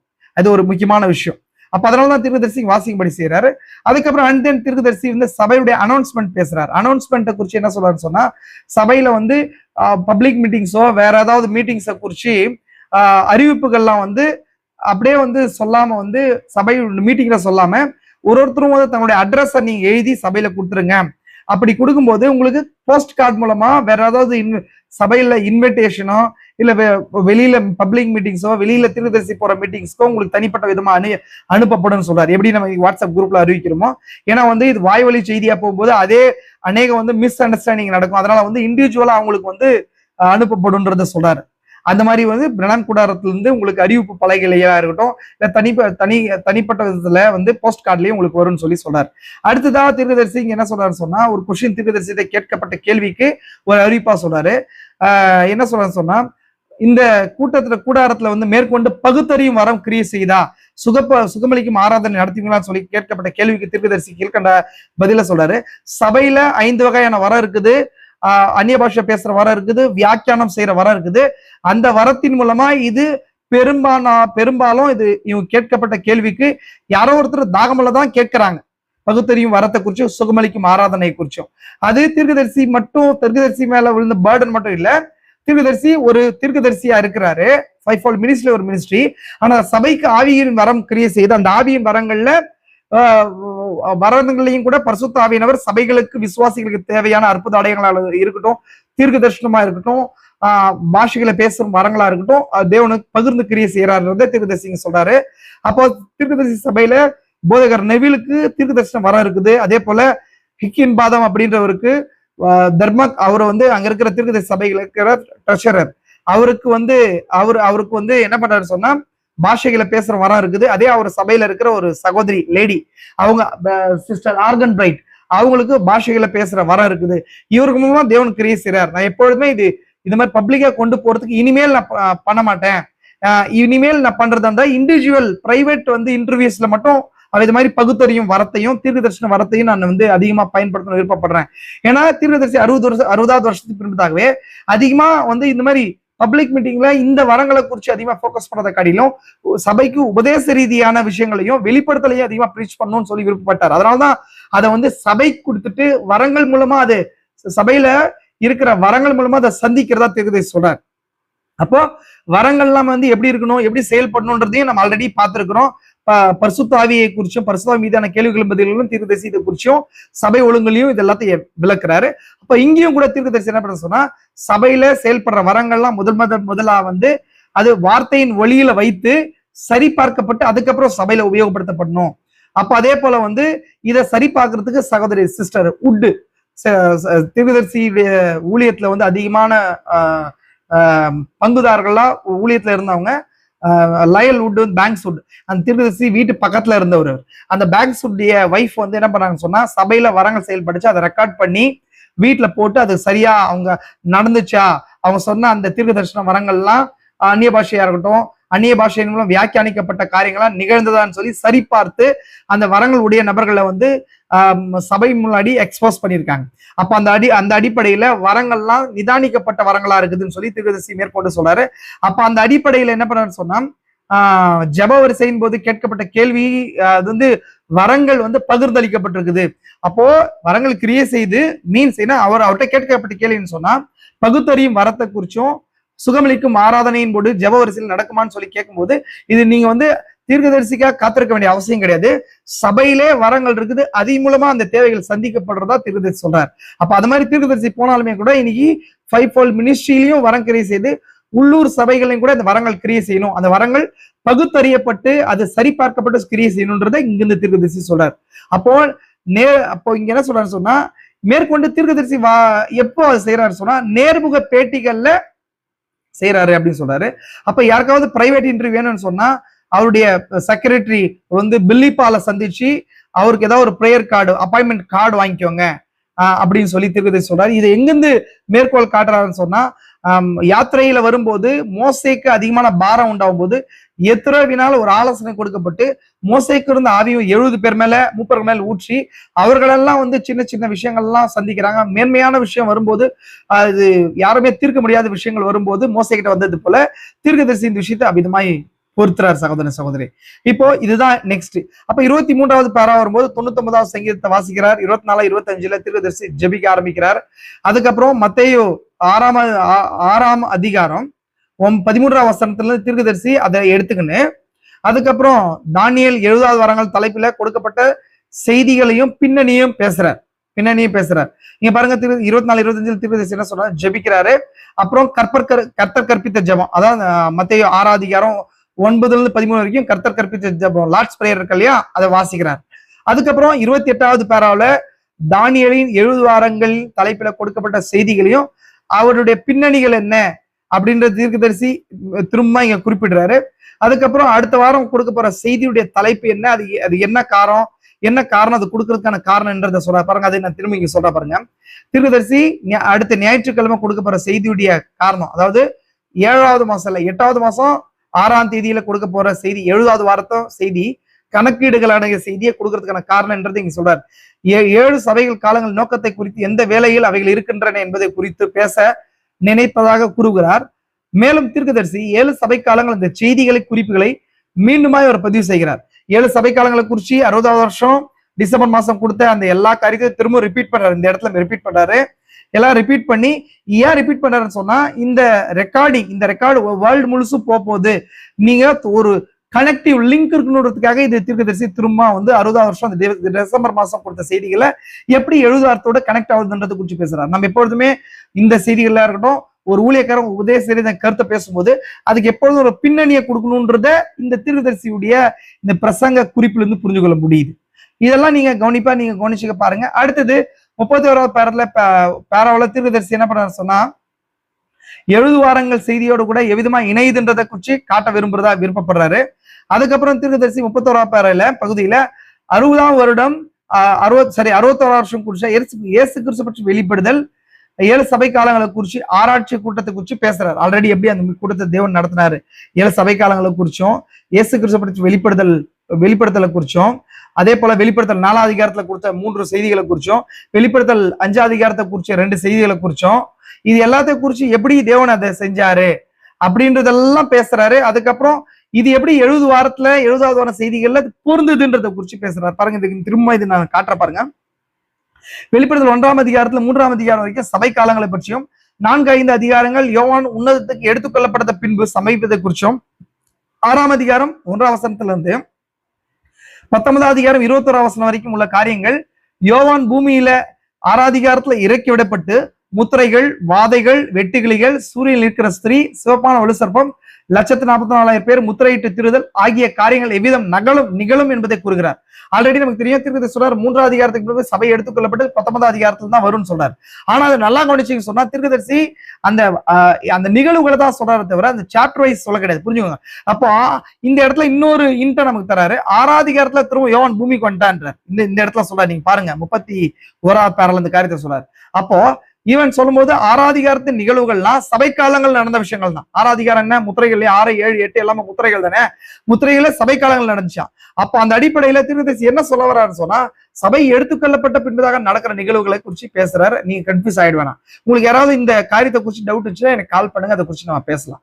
அதுக்கப்புறம் 32, 33 அது பேராவுல தீர்க்கதரிசி என்ன பேசுறாரு சொன்னா, தீர்க்கதரிசி அந்த வாரத்துல இந்த 70 வாரங்களை குறிச்சு அவர் வந்து ஸ்டடி எடுக்கும்போது அதிகமான ஆராய்ச்சி புத்தகங்களை படிக்க இருக்கிறாரு. அதுக்காக தீர்க்கதரிசி என்ன பண்ண சொன்னா, சபையில வந்து அவர் வந்து பழைய ஆட்களை குறித்தும் தானியல் குறித்து முன்பதாக சில காரியங்களை பிரீச் பண்ணியிருக்காரு. ஒரு காலத்துல தானியல் புத்தகத்தை பிரீச் பண்ணியிருக்காரு. ஆனா இவ்வளவு ஆழமா பிரீச் பண்ணல. இந்த நேரத்துல பிரசங்கிறதுக்கான காரணத்தையும் தீர்க்கதரிசி சொல்றாரு. அதுக்கப்புறம் தீர்க்கதரிசி என்ன பண்றாரு சொன்னா, இந்த 70 வாரங்களை குறிச்சு, இந்த கணக்கீடுகளை குறிச்சு நான் பிரசங்கிக்கிறதுக்கு பலவிதமான வெளியில இருக்கிற புத்தகங்களை குறிச்சு நான் படிச்சிருக்கிறேன். டாக்டர் லார்கினுடைய புத்தகம் நமக்கு தெரியும், இந்த செய்திகள்ல இருக்கிறவங்களுக்கு அநேக பேருக்கு தெரியும். டாக்டர் லார்கினுடைய புத்தகம் ரொம்ப அட்வான்ஸான ரொம்ப அருமையான புத்தகம். இந்த செய்தியை படிக்கிறதுக்கு ரொம்ப பிரயோஜனமான புத்தகம். ஏன்னா அதுல கணக்கீடுகளையும் ஹிஸ்டரி புரிஞ்சுக்கலாம். வெளிப்பாடுகள் நம்ம புரிஞ்சு கொள்றது நமக்கு செய்தி இருக்குது. ஹிஸ்டரி விஷயங்கள்லாம் படிக்கிறதுக்கு டாக்டர் லார்கினுடைய புத்தகம், டாக்டர் ஊரியா ஸ்மித்துடைய புத்தகம், டாக்டர் ஸ்கோஃபீல்டுடைய ஃபுட் நோட்ஸ், அதுக்கப்புறம் வேற ஒருத்தர் 70 வாரங்களை குறிச்சு இன்னொரு புத்தகம் கூட நான் சொல்றேன். 17, 18 செஞ்சுரியில் வாழ்ந்த ஆண்டர்சன், ராபர்ட் ஆண்டர்சன் சொல்லி ஒரு பிரிட்டிஷ் ரைட்டர், அவர் எழுதிய புத்தகம். அதுக்கப்புறம் சார் ஐசக் நியூட்டன் எழுதின புத்தகம். இது எல்லா புத்தகத்தையும் தீர்க்கதரிசி ஏதோ ஒரு எண்ட்ல ரிப்பீட் பண்ணி பார்த்திருக்கிறார். இதை இங்க குறிப்பிடுறாரு. இது நீங்க 70 வாரத்தை குறிச்சு ஓவராலா படிக்கிற விசுவாசிகளுக்கு தேவையில்லை. இந்த 70 வாரத்தை குறிச்சு வேதத்தை ஆராயிற பிரீச்சர்ஸ்க்கு, டீச்சர்ஸ்க்கு பிரயோஜனமா இந்த புத்தகங்கள்லாம் இருக்குதுன்றதை நான் உங்களுக்கு சொல்றேன். அதுக்கப்புறம் தீர்க்கதரிசி இது லைப்ரரிஸ்க்கெல்லாம் போய், கெண்டகில இருக்கிற லைப்ரரிஸ்க்கெல்லாம் போய் கேலண்டர்ஸை குறிச்சு அதிகமா ரிசர்ச் பண்றாரு. ஏன்னா 70 வாரத்தை குறிச்சு நீங்க புரிஞ்சுக்கணும்னு சொன்னா கேலண்டரை புரிஞ்சுக்கணும். நம்ம யூஸ் பண்ற கேலண்டர் என்ன, பைபிள் கேலண்டர் எப்படி இருக்குது, ஜூலியன் கேலண்டர் என்ன, ரோமன் கேலண்டர் என்ன, கிரகோரியன் கேலண்டர் என்ன, நம்ம இன்னைக்கு யூஸ் பண்ற இந்தியாவில் யூஸ் பண்றது சக வருட கேலண்டர் யூஸ் பண்றோம். இந்த மாதிரி வந்து முஸ்லிம்ஸ் ஐஜரி கேலண்டர் யூஸ் பண்றாங்க. அதே போல வந்து மாயன் கேலண்டர் இருந்துச்சு. இந்த மாதிரி வெவ்வேறு கேலண்டர்ஸ் எல்லாம் இருந்துச்சு. இந்த கேலண்டர்ஸை குறித்து ஒரு சரியான அண்டர்ஸ்டாண்டிங் இருந்தா மட்டும்தான் உங்களுக்கு இந்த 70 வாரங்களை குறித்து கணக்கெல்லாம் போட முடியும். அப்ப இந்த எல்லா விஷயத்தையும் தீர்க்கதரிசிங்க சொல்றாரு. ஆனா இது எல்லாத்துலயுமே கூட எனக்கு வந்து சரியான லைன் கிடைக்கல. எனக்கு இது எல்லாத்தையும் நான் கிருபையை அண்டி இருக்கிறேன், தேவன் தான் இதெல்லாம் வெளிப்படுத்தணும். நான் ஒரு சில ஹிஸ்டாரிக்கல் விஷயங்கள் நான் இது எல்லாத்துலயும் எடுத்தேன். ஆனா எனக்கு இன்னுமே தெளிவான அண்டர்ஸ்டாண்டிங் எந்த புத்தகத்திலையும் கிடைக்கலன்றார். இப்ப இந்த செய்தியை பாக்குறவங்களுக்கு சரி, பிரதர் இவ்வளவு விஷயங்களை நீங்க ரெஃபர் பண்றீங்க, எங்களுக்கு நீங்க சொல்றீங்க, எப்போ அதனால இதெல்லாம் ப்ரொமோட் பண்ணிக்கலாம்னு சொல்லி கேட்டா நான் அப்படி சொல்ல வரல. தீர்க்கதரிசி செய்தி தான் சுப்ரீம் ரெவலேஷன். நம்ம ஹிஸ்டாரிக்கல் பேக்ரவுண்டுக்காக இந்த புத்தகங்கள்லாம் நம்ம ஆராய வேண்டியது, ஒரு சில தேவைக்காக எடுத்துக்கொள்ள வேண்டியது அவசியமா இருக்குது. அதனால கவனிச்சுக்கோங்க. அதனால நான் வந்து வெளியில இருக்கிற புத்தகங்கள் வந்து ப்ரொமோட் பண்றது அர்த்தம் கிடையாது. இந்த செய்தியை பாக்குறவங்க எல்லாரும் நீங்க அதை பாத்துக்கணும். உங்களுக்கு நீங்க இதுக்கு ரொம்ப நாங்க சப்போர்ட்டா உங்களுக்கு லார்கின் புத்தகமும் இது டாக்டர் ஸ்மித் உடைய 70 வாரங்கள் வெளிப்படுத்தல் மற்றும் வெளிப்படுத்தின விசேஷம் தானியல் புத்தகம் ரெண்டும் சேர்ந்து ஸ்மித் ஒரு புத்தகத்தை எழுதியிருக்காரு. அந்த புத்தகம் என்கிட்ட இருக்குது. ரொம்ப அருமையான புத்தகம். வாசிக்கிறவங்க யாராவது வந்து புத்தகத்தை வாசிக்கிறவங்க வாட்சி பாருங்க. இருக்கு, இங்கிலீஷ்ல இருக்குது. டாக்டர் லார்கினுடைய 70 வீக்ஸ் புக் இருக்குது. இதெல்லாம் வாட்சி பாத்தீங்கன்னு சொன்னா நீங்க இந்த வெளிப்படுத்தலை குறிச்சும் தானியலை குறிச்சும் ஹிஸ்டாரிக்கல் பேக்ரவுண்ட் புரிஞ்சுக்கலாம். தீர்க்கதரிசி வாட்சிருக்காரு, அதனால உங்களுக்கு சொல்றேன். அப்ப அடுத்தது தீர்க்கதரிசி அவர்கிட்ட இருந்த ஒரு சில புத்தகங்களை குறிச்சு என்ன பண்ணாரு சொன்னா அதிகமா சொன்னார். அடுத்ததான் சொல்றாரு, இது எல்லாத்தையும் ஆராய்ஞ்சிருந்தாலும் கத்தர் பேர் சார்ந்து கிறிஸ்துவின் பேரில் சார்ந்து கிருபைக்காக அவரு எனக்கு எக்ஸ்பிளைன் பண்ணணும்னு சொல்றாரு. பாருங்களேன், சின்ன விஷயம் சொல்றேன். தீர்க்கதரிசி 7th கோர் எஜுகேஷன் தான் படிச்சிருக்கிறார். ஆனாலும் சபைக்கு தரணுன்றதுக்காக எவ்வளவு ஒரு டீப்பா ரிசர்ச் பண்ணி தர்றாரு. அப்போ இது எது தெரியுதுன்னு சொன்னா, இன்னைக்கு நம்ம எவ்வளவு அப்கிரேட் ஆயிட்டோம். நமக்கு அநேக விதமான ஆன்லைன்ல வந்துருச்சு, யூடியூப் வந்துருச்சு, புத்தகங்கள் புக்ஸ் வந்துருச்சு, ஆன்லைன் புக்ஸ் வந்துருச்சு. நமக்கு அநேக விஷயங்கள் இருந்தாலும் நம்ம என்ன பண்றோம், ரொம்ப லேசியா இருக்கிறோம். அப்படியெல்லாம் இருக்காதபடிக்கு ஒரு பிரீச்சர் வந்து ஒரு விசுவாசியின் மீது அதிகமா கன்சர்ன் வச்சு அக்கறை வச்சு இதெல்லாம் அதிகமா நம்ம தேடும் போது பரிசுத்தாவியானவர் அதிகமான மேன்மையா புரிதல் தரார். நானும் அப்படிதான் செய்யறேன். வெறும் தீர்க்கதரிசி கொடுத்துட்டாரு, நம்ம அதை அப்படியே படிச்சுட்டு போய் நம்ம என்ன பண்ணலாம்னு சொன்னா ஒரு கிளிப்பிள்ளை போல சொல்லாதபடிக்கு எனக்கு ஒரு ரியல் அண்டர்ஸ்டாண்டிங்கும் எனக்கு ஒரு ரெவலேஷன் வர வரைக்கும் அந்த தேடி ஒரு பிரேம் ஒர்க் பண்ணி தான் தரேன். அது மாதிரிதான் ஒரு பிரீச்சர் இருக்குன்னு சொல்லி நான் எப்பவுமே பிரயாசப்பட்டதுண்டு, ஆச்சரியப்பட்டதுண்டு. தீர்க்கதரிசி நமக்கு ஒரு முன்னாடி ஒரு ஃபுட் பிரிண்ட் போட்டு போயிருக்கிறார். அப்படிதான் நம்ம போகணும். அப்போ பாருங்க, கவனிங்க, இந்த 70 வாரங்கள்ன்றது தீர்க்கதரிசி ரொம்ப முக்கியமா 34 to 38வது பேரால இந்த 70 வாரங்கள் செய்தியை தீர்க்கதரிசி மிகவும் கவனமா கையாளுறாரு. அதோட முக்கியத்துவத்தை குறிச்சு சொல்றாரு. இது இந்த 70 வாரங்கள் தான் இக்காலத்துடைய கேலண்டர். 70 வாரத்தை புரிஞ்சுக்கலாமா நம்ம எந்த காலத்தை வாழ்ந்து கொண்டிருக்கிறோம், சபை காலங்களுடைய லீடு என்ன, உபத்திரவ காலம் எப்படி ஸ்டார்ட் ஆகும், யூதர்கள் எப்படி இருக்க போறாங்க, இன்பிட்வீன்ல உபத்திரவத்துல என்ன நடக்க போகுது, ஐயோக்களை குறிச்சு எதுவுமே தெரியாது. அப்ப 70 வாரத்தை படிச்சுதான் நம்ம வந்து இதை புரிஞ்சு கொண்டா அடுத்த காலத்துக்கு போக முடியும்ன்றார். 70 வாரம் தான் இது கேலண்டரா இருக்குதுன்றார். இதை நீங்க பாத்துக்கோங்க. நிறைய பேர் வந்து நிறைய சபைகளை வந்து 70 வாரத்தை குறிச்சு அவங்க தொற்றுக்கவே மாட்டாங்க. 30 வருஷம் 50 வருஷம் இருந்தாலும். இதெல்லாம் ரொம்ப இம்பார்ட்டன்ட் சகோதர சகோதரிய. இந்த செய்தியை ஒருவேளை நீங்க ஆன்லைன்ல கேட்கிற பிரீச்சர்ஸா இருந்தா இது ஒரு சின்ன வந்து ஒரு ஆலோசனையா நீங்க எடுத்துக்கோங்க. நான் வந்து ஆர்டரை போடல, பாத்துக்கோங்க. அதுக்கப்புறம் பாருங்க, தீர்க்கதரிசி வந்து இதுக்காக வந்து இது எல்லாத்தையும் நான் அநேக புத்தகங்கள் படிச்சிருந்தாலும் இதுக்கான வந்து அண்டர்ஸ்டாண்டிங்கு சாலமோனுக்கு தேவன் எவ்விதமாய் ஜனங்களை ஆள்றதுக்கு ஞானத்தை தேவனை கேட்டாரோ, அதுக்கு ஞானத்தை தேவன் சாலமோனுக்கு கொடுத்தாரோ, அதே போல எனக்கு இந்த 70 வாரங்களை குறிச்சு சபைக்கு நான் பிரசங்கிக்கிறதுக்கு தேவனிடத்துல ஞானத்தை நான் கேட்கிறேன். அது எனக்காக கேட்கல, ஜனங்களுக்காக கேட்கிறேன்னு சொல்லி சாலமோன்னு ராஜ்யத்தை ஆள்றதுக்கு ஞானத்தை கேட்டது போல சபைகளுக்கு இந்த 70 வாரத்தை குறிச்சும் வெளிப்படுத்தலை குறிச்சும் விளக்கத்துக்கு தேவனை ஞானத்தால் நிரப்பணும்னு சொல்லி தேவன் தீர்க்கதரிசி பண்றாரு. அதுக்கப்புறம் தீர்க்கதரிசி வெவ்வேறு ஆராய்ச்சியாளர்களை குறிச்சு அவர் சொல்றாரு. ஆராய்ச்சியாளருடைய கருத்துக்களை சொல்றாரு. அவருடைய சரியான கருத்துக்கள் இருக்கு, தவறான கருத்துக்கள் இருக்கு. அந்த சரியான பாகம் முழுசா அது சுப்ரீம் ரெவலேஷன், ஃபுல்லஸ் ஆஃப் ரெவலேஷன் எங்கேயுமே இல்லை. அதுக்காக நான் வந்து தேவனை தான் நான் சார்ந்து இருக்கிறேன்றத தீர்க்கதரிசி சொல்றாரு. அடுத்தது அவற்றில் ஒரு காரியம் வந்து இங்கதான் இம்பார்ட்டன், இப்பதான் செய்திக்குள்ள என்ற ஆரம்பிக்கிறார். இதெல்லாம் வந்து இந்த செய்தியுடைய தலைப்பு நான் ஆல்ரெடி சொல்லிடுறேன் பாருங்க, நீங்க திரும்ப நான் அது ரிப்பீட் பண்ணி சொல்றேன். இந்த செய்தியுடைய தலைப்பு எவ்விதமா இருக்குன்னு சொன்னா, காப்ரியேல் தானியேலுக்கு அறிவுறுத்தியவைகள் தான் செய்தியுடைய தலைப்பு. அப்போ காப்ரியேல் எதுக்காக வந்தாரு, என்ன சொல்ல வந்தாரு, அததான் இந்த செய்தியுடைய ஒட்டுமொத்த தீமை. இது புரிஞ்சுக்கோங்க. இந்த தீம் தெரியாம நம்ம செய்தியை படிச்சோம்னு சொன்னா ஏதோ நிறைய விஷயங்கள் பேசுவாரு, ஒரு கிளியர் பிக்சர் நம்மளால உருவாக்க முடியாது. அதனாலதான் காப்ரியேலுக்கு, அதான் காப்ரியேல் இன்ஸ்ட்ரக்ஷன் டு தானியேல், அதான் செய்தியுடைய தலைப்பு. அப்போ காப்ரியேல் வந்த நோக்கம் என்ன, காப்ரியேல் அந்த தானியேல் ஜெபித்ததுடைய பின்னணி என்ன, அது அங்க என்ன இருக்குது, ஹிஸ்டாரிக்கல் பேக்ரவுண்ட் என்ன, தானியேல் என்ன ஜெபித்தாரு, காப்ரியேல் என்ன கொடுத்தாருன்றத இந்த செய்தி முழுசும் தீர்க்கதரிசி பேச வர்றார். இதை நீங்க புரிந்து கொண்டு இந்த செய்தி வாசிங்க, அப்ப உங்களுக்கு இன்னுமே புரியும். அப்ப தீர்க்கதரிசி இந்த 70 வாரத்தை குறிச்சு பாருங்க.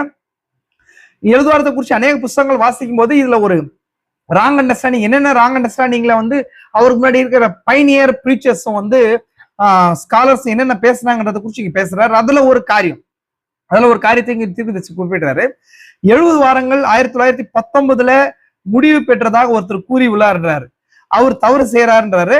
அப்போ தீர்க்கதரிசியோட பின்னணியை பார்ப்பதற்கு வெளிப்படுத்தல் 4ஆம் அதிகாரத்தின் பேரில் எழுதியுள்ள குறிப்புகளை கூறுவதாக குறிப்பிடுறார்.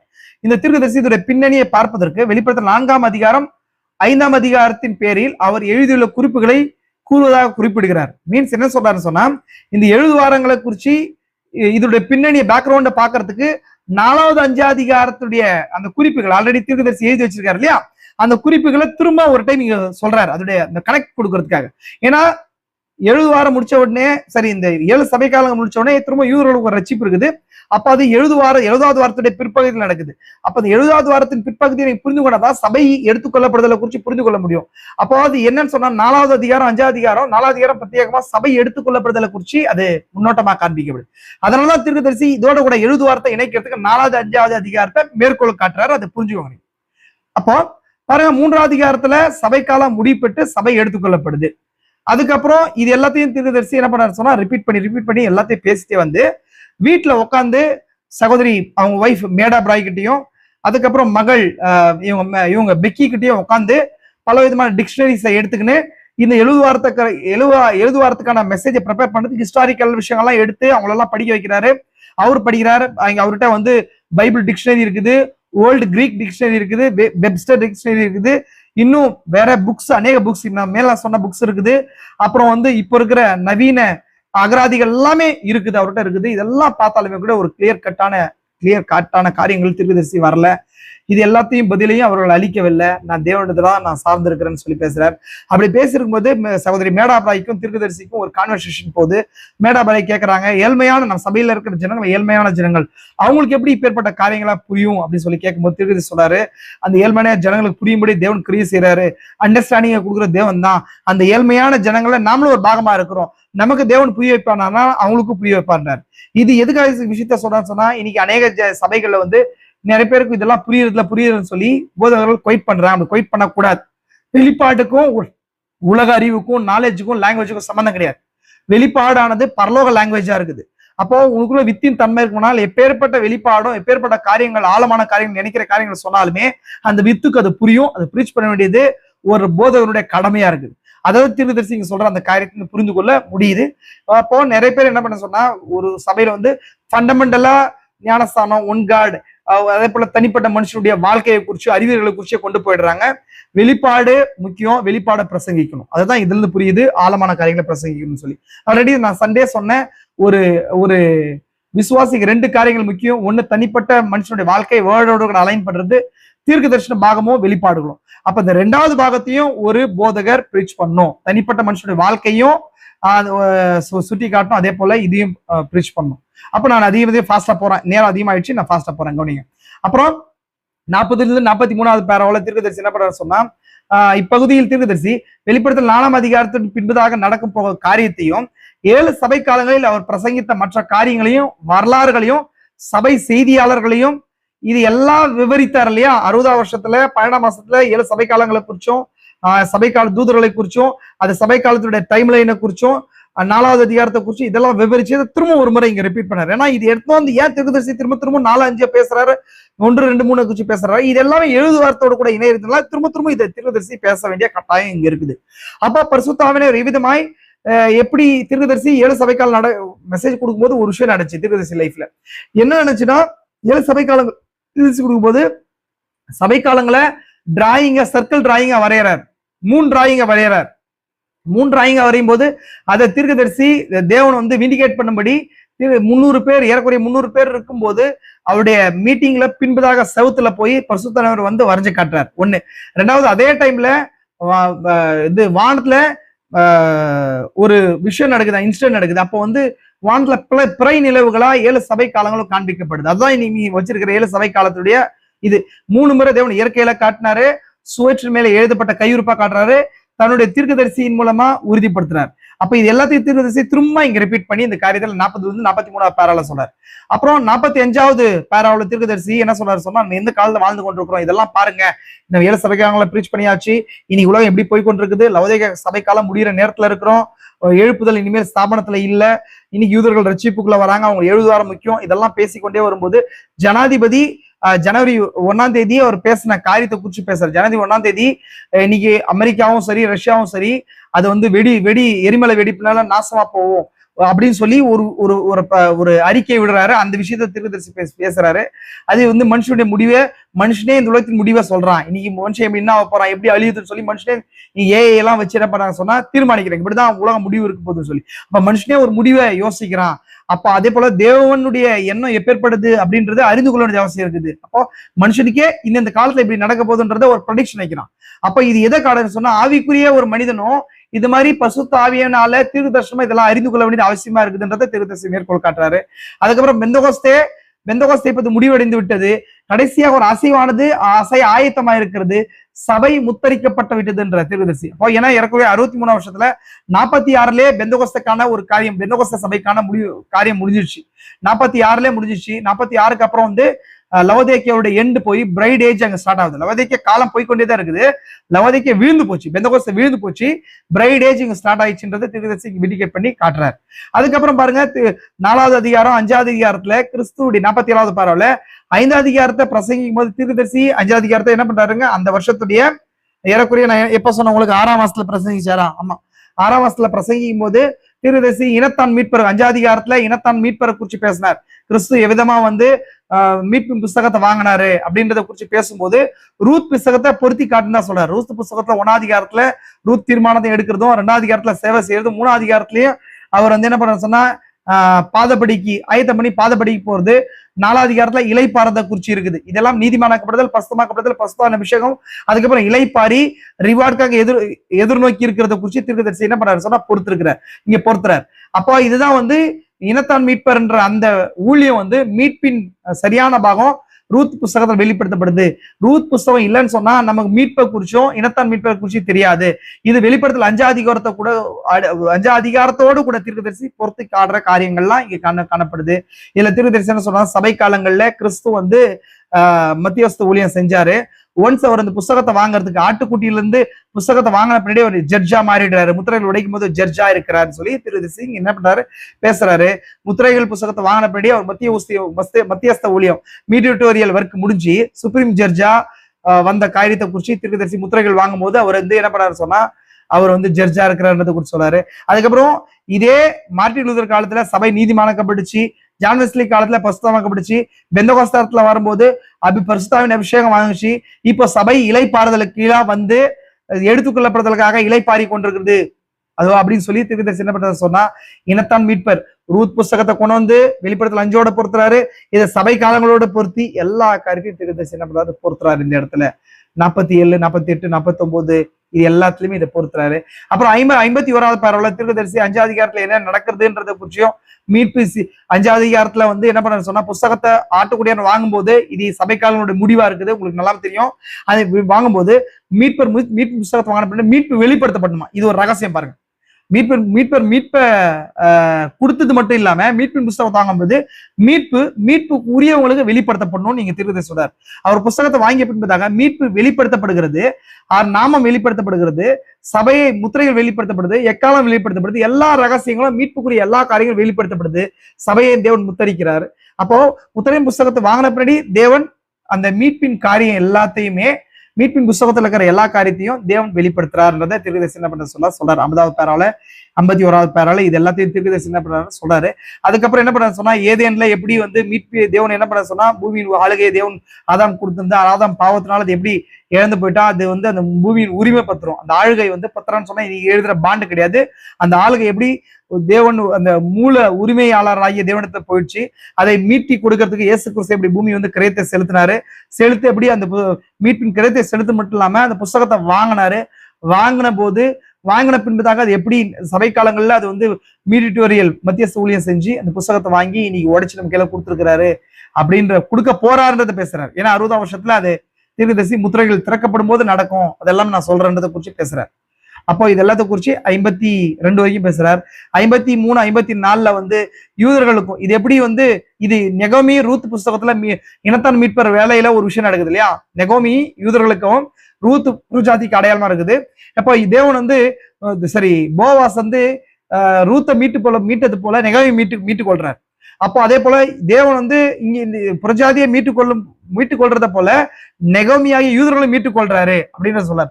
இயேசு கிறிஸ்து ரத்தம் யூதர்களுக்கானதாகவும் புரஜாதிக்கானதாகவும் இருக்குது. எப்படி அந்த போவாஸ் வந்து தன்னுடைய ஸ்தானத்தை விட்டு அது ரூத்துக்காக மட்டும் இல்ல, நெகோமிக்காகவும் செய்தாரோ அதே போல கிறிஸ்து தன்னுடைய ரத்தத்தையும் தன்னுடைய கிரயத்தையும் புறஜாதி சபைக்கு மாத்திரம் யூதர்களுக்கு சபைக்கும் செஞ்சாரு. ஆனா யூதர்களுக்கு ஏன் இது இன்னும் அப்ளிகபிள் ஆகலன்னு சொன்னா, யூதர்களின் அந்த மன்னிப்பை ஏற்றுக்கொள்ளன்றத குறித்து சொல்றாரு. அப்ப அது அமெரிக்காவுல உள்நாட்டு, அதாவது சிவில் வார் டைம்ல வந்து அபிரகாம் லிங்கன் இருந்தார் இல்லையா, அப்போ சிவில் வார்ல ஒருத்த வந்து சோல்ஜர் என்னன்னு பயத்தினால வந்து என்ன பண்ணான்னு சொன்னா போயிட்டான். அவன் இப்போ மரண தண்டனைக்கு பாத்திரனா இருக்கும்போது அவன் சகோதரன், அவன் ஃப்ரெண்டு போய் அபிரகாம் லிங்கனை சந்திச்சு அவன் நல்ல நபர்னு சொல்லி அவனுக்கு விடுதலையை வாங்கி கொண்டு வரும்போது அந்த விடுதலையை அவன் நிராகரிச்சுட்டான். அது உங்களுக்கு எல்லாருக்கும் தெரியும். அப்புறம் என்ன பண்ணான்னு சொன்னா மரண தண்டனைக்கு உட்படுத்துறான். இது கோர்ட்டுக்கு போது அந்த கோர்ட் என்ன சொல்றது சொன்னா, அவனுக்கு வந்து நீதி 24 hours முன்னாடி அபிரகாம் லிங்கனால மன்னிப்பு வழங்கப்பட்ட பின்பதாகவும் எவ்விதமா அவனுக்கு தண்டனை கொடுக்கப்பட முடியும்னு சொல்லி கோர்ட்டுக்கு போகும்போது, இந்த கேஸ் போகும்போது அந்த கோர்ட்ல இருந்து சொல்றாங்க, ஒரு மன்னிப்பாய் ஏற்றுக்கொள்ளப்பட்டால் ஒழிய மன்னிப்பாகாது அப்படின்னு சொல்றாரு. இந்த விஷயத்தை தீர்க்கதரிசி கொண்டாந்து சொல்றாரு. இயேசு கிறிஸ்து என்னதான் ரத்தத்தை சிந்தி இருந்தாலும் யூதர்கள் அந்த மன்னிப்பை ஏற்றுக்கொள்ளாம இருக்கிறதுனால இன்னும் அந்த அப்ளிகபிள் ஆகல அப்படின்றாரு. அப்படின்னா நெகோமி இன்னும் அந்த மீட்பை ஏற்றுக்கொள்ள ரூத் ஏற்றுக்கொண்டான்றத தீர்க்கதரிசி என்ன பண்றாரு, 5 அதிகாரத்தை யூதர்களுக்கு பொருந்து புறஜாதிக்கு பொருந்தது. அது யூதர்கள் எப்போ அவங்க அதை ஏற்றுக்கொள்வாங்கன்னு சொன்னா 70வது வாரத்துல ஏற்றுக்கொள்வாங்கன்றத தீர்க்கதரிசி கனெக்ட் பண்றாரு. இதான் இங்க விஷயம். அப்புறம் 58வது பேரல தீர்க்கதரிசி சுவிசேஷத்தில் இயேசுக்குள்ள இருக்கிற 4 பட்ட பெயர்களை சொல்றாரு. ஒன்னு அவருக்கு இருந்த ஒரு பட்ட பெயர் தாவீதின் குமாரன், இன்னொன்னு அபிரகாமின் குமாரன், இன்னொன்னு மனுஷகுமாரன், இன்னொன்னு தேவகுமாரன். தாவீதின் குமாரன் அப்படின்றது ஏன்னு சொன்னா ஒரு சிங்காசனத்துக்கு சுதந்திரவாளி.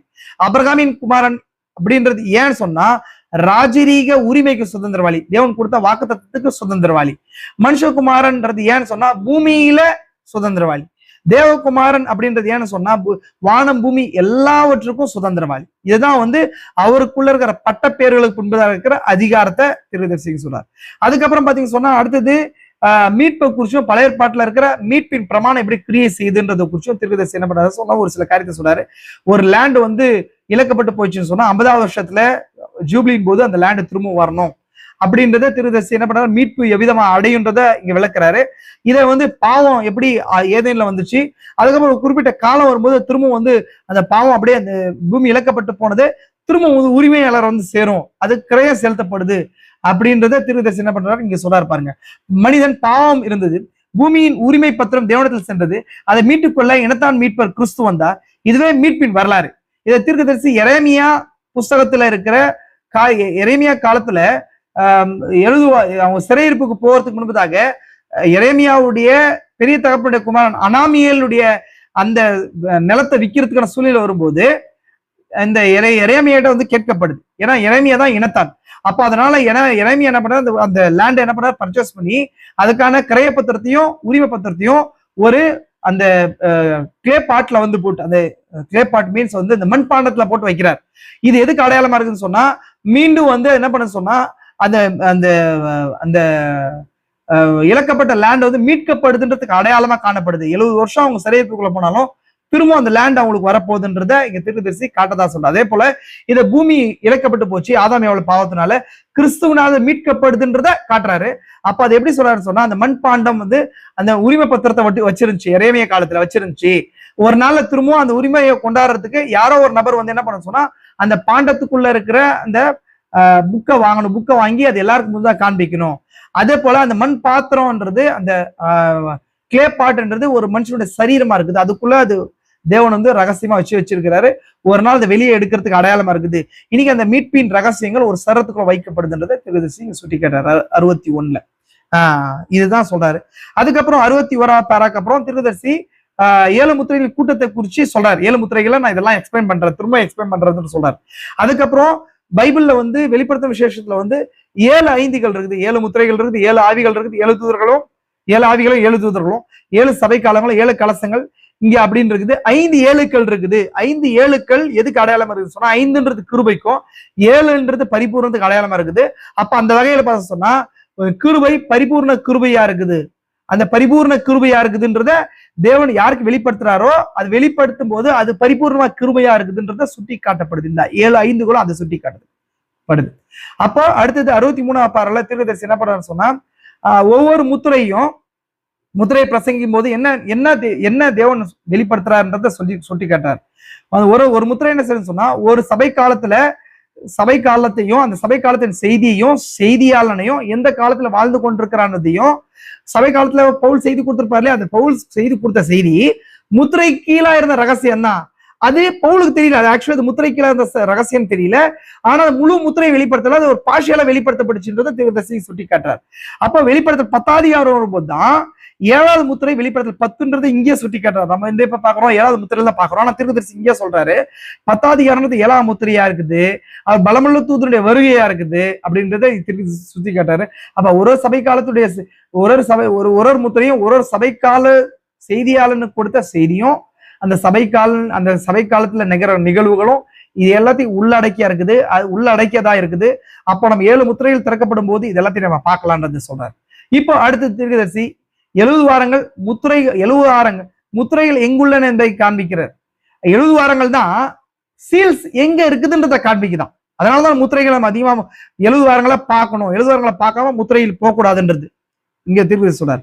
அவர் முத்திரையில் திறக்கும் போது நியாயாதிபதியா இருக்கிறார், ஆனால் இப்பொழுது ரட்சகரா இருக்கிறார். முத்திரையில் திறக்கும் போது சுப்ரீம் ஜட்ஜா இருக்கிறார். அதனாலதான் வெளிப்படுத்த 10வது அதிகாரத்துல சுப்ரீம் ஜட்ஜா இறங்கி வந்தார். முத்திரையில் திறக்கப்படுது சுப்ரீம் ஜட்ஜா இறங்கி வந்து நமக்கு முத்திரையின் புத்தகத்தை கொடுத்தாரு. இனிமேல் என்ன பண்ணுது, ஸ்தாபனத்துக்கு ஜட்ஜ்மெண்ட் இருக்குது. ஏன்னா அவங்க வந்து பரிந்து பேசல் ஊழியம் என்ன பண்ணுச்சு, கம்ப்ளீட் ஆகி போச்சுன்னு சொல்லி அங்க முடிஞ்சு. இனி பிரைடுக்குள்ள பரிந்து பேசல் ஊழியம் நடந்து கொண்டிருக்குது. ஏன்னா இன்னைக்கு நம்ம அந்த வேர்டை ஏற்றுக்கொண்டிருக்கிறதுனால. அடுத்தது 64வது பேரால தீர்க்கதரிசி என்ன பண்ண சொல்றாங்க, ஆட்டுக்குடியின் முத்திரையின் திறக்கப்படுதலின் போது தொழுது கொள்ளப்படுறாராம். இது இங்க இன்னொரு முக்கியமான இம்பார்ட்டன்டான விஷயத்த மேற்கோள் காட்டார். வெளிப்படுத்தல் 5வது அதிகாரத்துல முத்திரைகள் புத்தகத்தை வாங்கும் போது அங்க ஒரு தொழுகை இருக்குதுன்னு தீர்க்கதரிசி சொல்றாரு. வெளிப்படுத்தல் 5வது அதிகாரத்தின் 4வது வசனத்திலிருந்து 13வது வசனம் வரைக்கும் இங்க தானியேல் புத்தகத்துக்கு அங்க என்னது ஒரு தொழுகை காணப்படுதுன்றார். ஏன் தொழுகை, எப்படி தொழுகை காணப்படுதுன்னா மீட்பு வெளிப்படுத்தப்படும் போது அங்க அவங்க ஆட்டோமேட்டிக்கா தொழுது கொள்றாங்க அப்படின்றார். அப்ப உங்களுக்கும் எனக்கும் மீட்பு வெளிப்படுத்தப்படும் போது அங்க ஒரு ஆராதனை இருக்க போது நமக்கு ஆராதிக்கணும்ன்றத தீர்க்கதரிசி என்ன பண்றாரு, சுட்டிக்காரரு. இப்பதான் தீர்க்கதரிசி 64வது பேராவுக்கு அப்புறம் தான் தீர்க்கதரிசிக்கு தானியேல் 70 வாரத்துக்கான அடிப்படை வசந்திக்கு வராது. இப்ப இவ்வளவு நேரம் பேசுறது எல்லாமே தீர்க்கதரிசி இந்த புஸ்தகத்தை குறிச்சு ஒரு பின்னணி எப்படி 2வது வெளிப்படுத்தும் விசேஷத்தை ஸ்டார்ட் பண்ணாரு. 1வது 2வது 3வது அதிகாரம் 4வது அதிகாரம் 5வது அதிகாரம் 5வது அதிகாரம் வரைக்கும் இனத்தான் மீட்பரோட வேலை வரைக்கும் கொண்டு அது எப்படி தானியேல் புஸ்தகத்தோட இணைக்கிறாரு, மீட்பின் கிரையும் இனத்தான் மீட்பர் எல்லாத்தையும் கொண்டு இது 70 வாரம் இல்லாம ஃபர்தரா நம்ம முத்திரைகளுக்குள்ள போக முடியாது. எக்காலங்களையும் கலசங்களையும் 144,000 பேரையும் சூரியன் என்ற ஸ்திரீயையும் முடிவை அறிந்து கொள்ள முடியாது அப்படின்றத தீர்க்கதரிசி திரும்ப இன்சஸ்ட் பண்ணி காட்டுறாரு. இந்த புத்தகத்தை வாசிக்கிறவங்களுக்கு சரி இந்த கண்ணோட்டத்தோட கூட படிங்க, உங்களுக்கு இன்னும் ஒரு மேன்மையான அண்டர்ஸ்டாண்டிங் வரும்னு சொல்லி நான் நம்புறேன். அடுத்தது பாருங்க, தீர்க்கதரிசி பாருங்க 9வது அதிகாரத்துக்கு கொண்டார். 9வது அதிகாரத்துல 3ஆம் வசனம் 1 to 3 20 to 27 2 பகுதியா பிரிச்சு வாசிக்கிறார். நம்ம சண்டே அதுதான் குறிச்சு நம்ம பார்த்து கொண்டு வரோம். அப்ப இதுதான் தீர்க்கதரிசி என்ன பண்ற சொன்னா நேரத்தை மிச்சப்படுத்துறதுக்கு இதை நான் வாசிக்கிறேன்னு சொல்லி சொல்றாரு.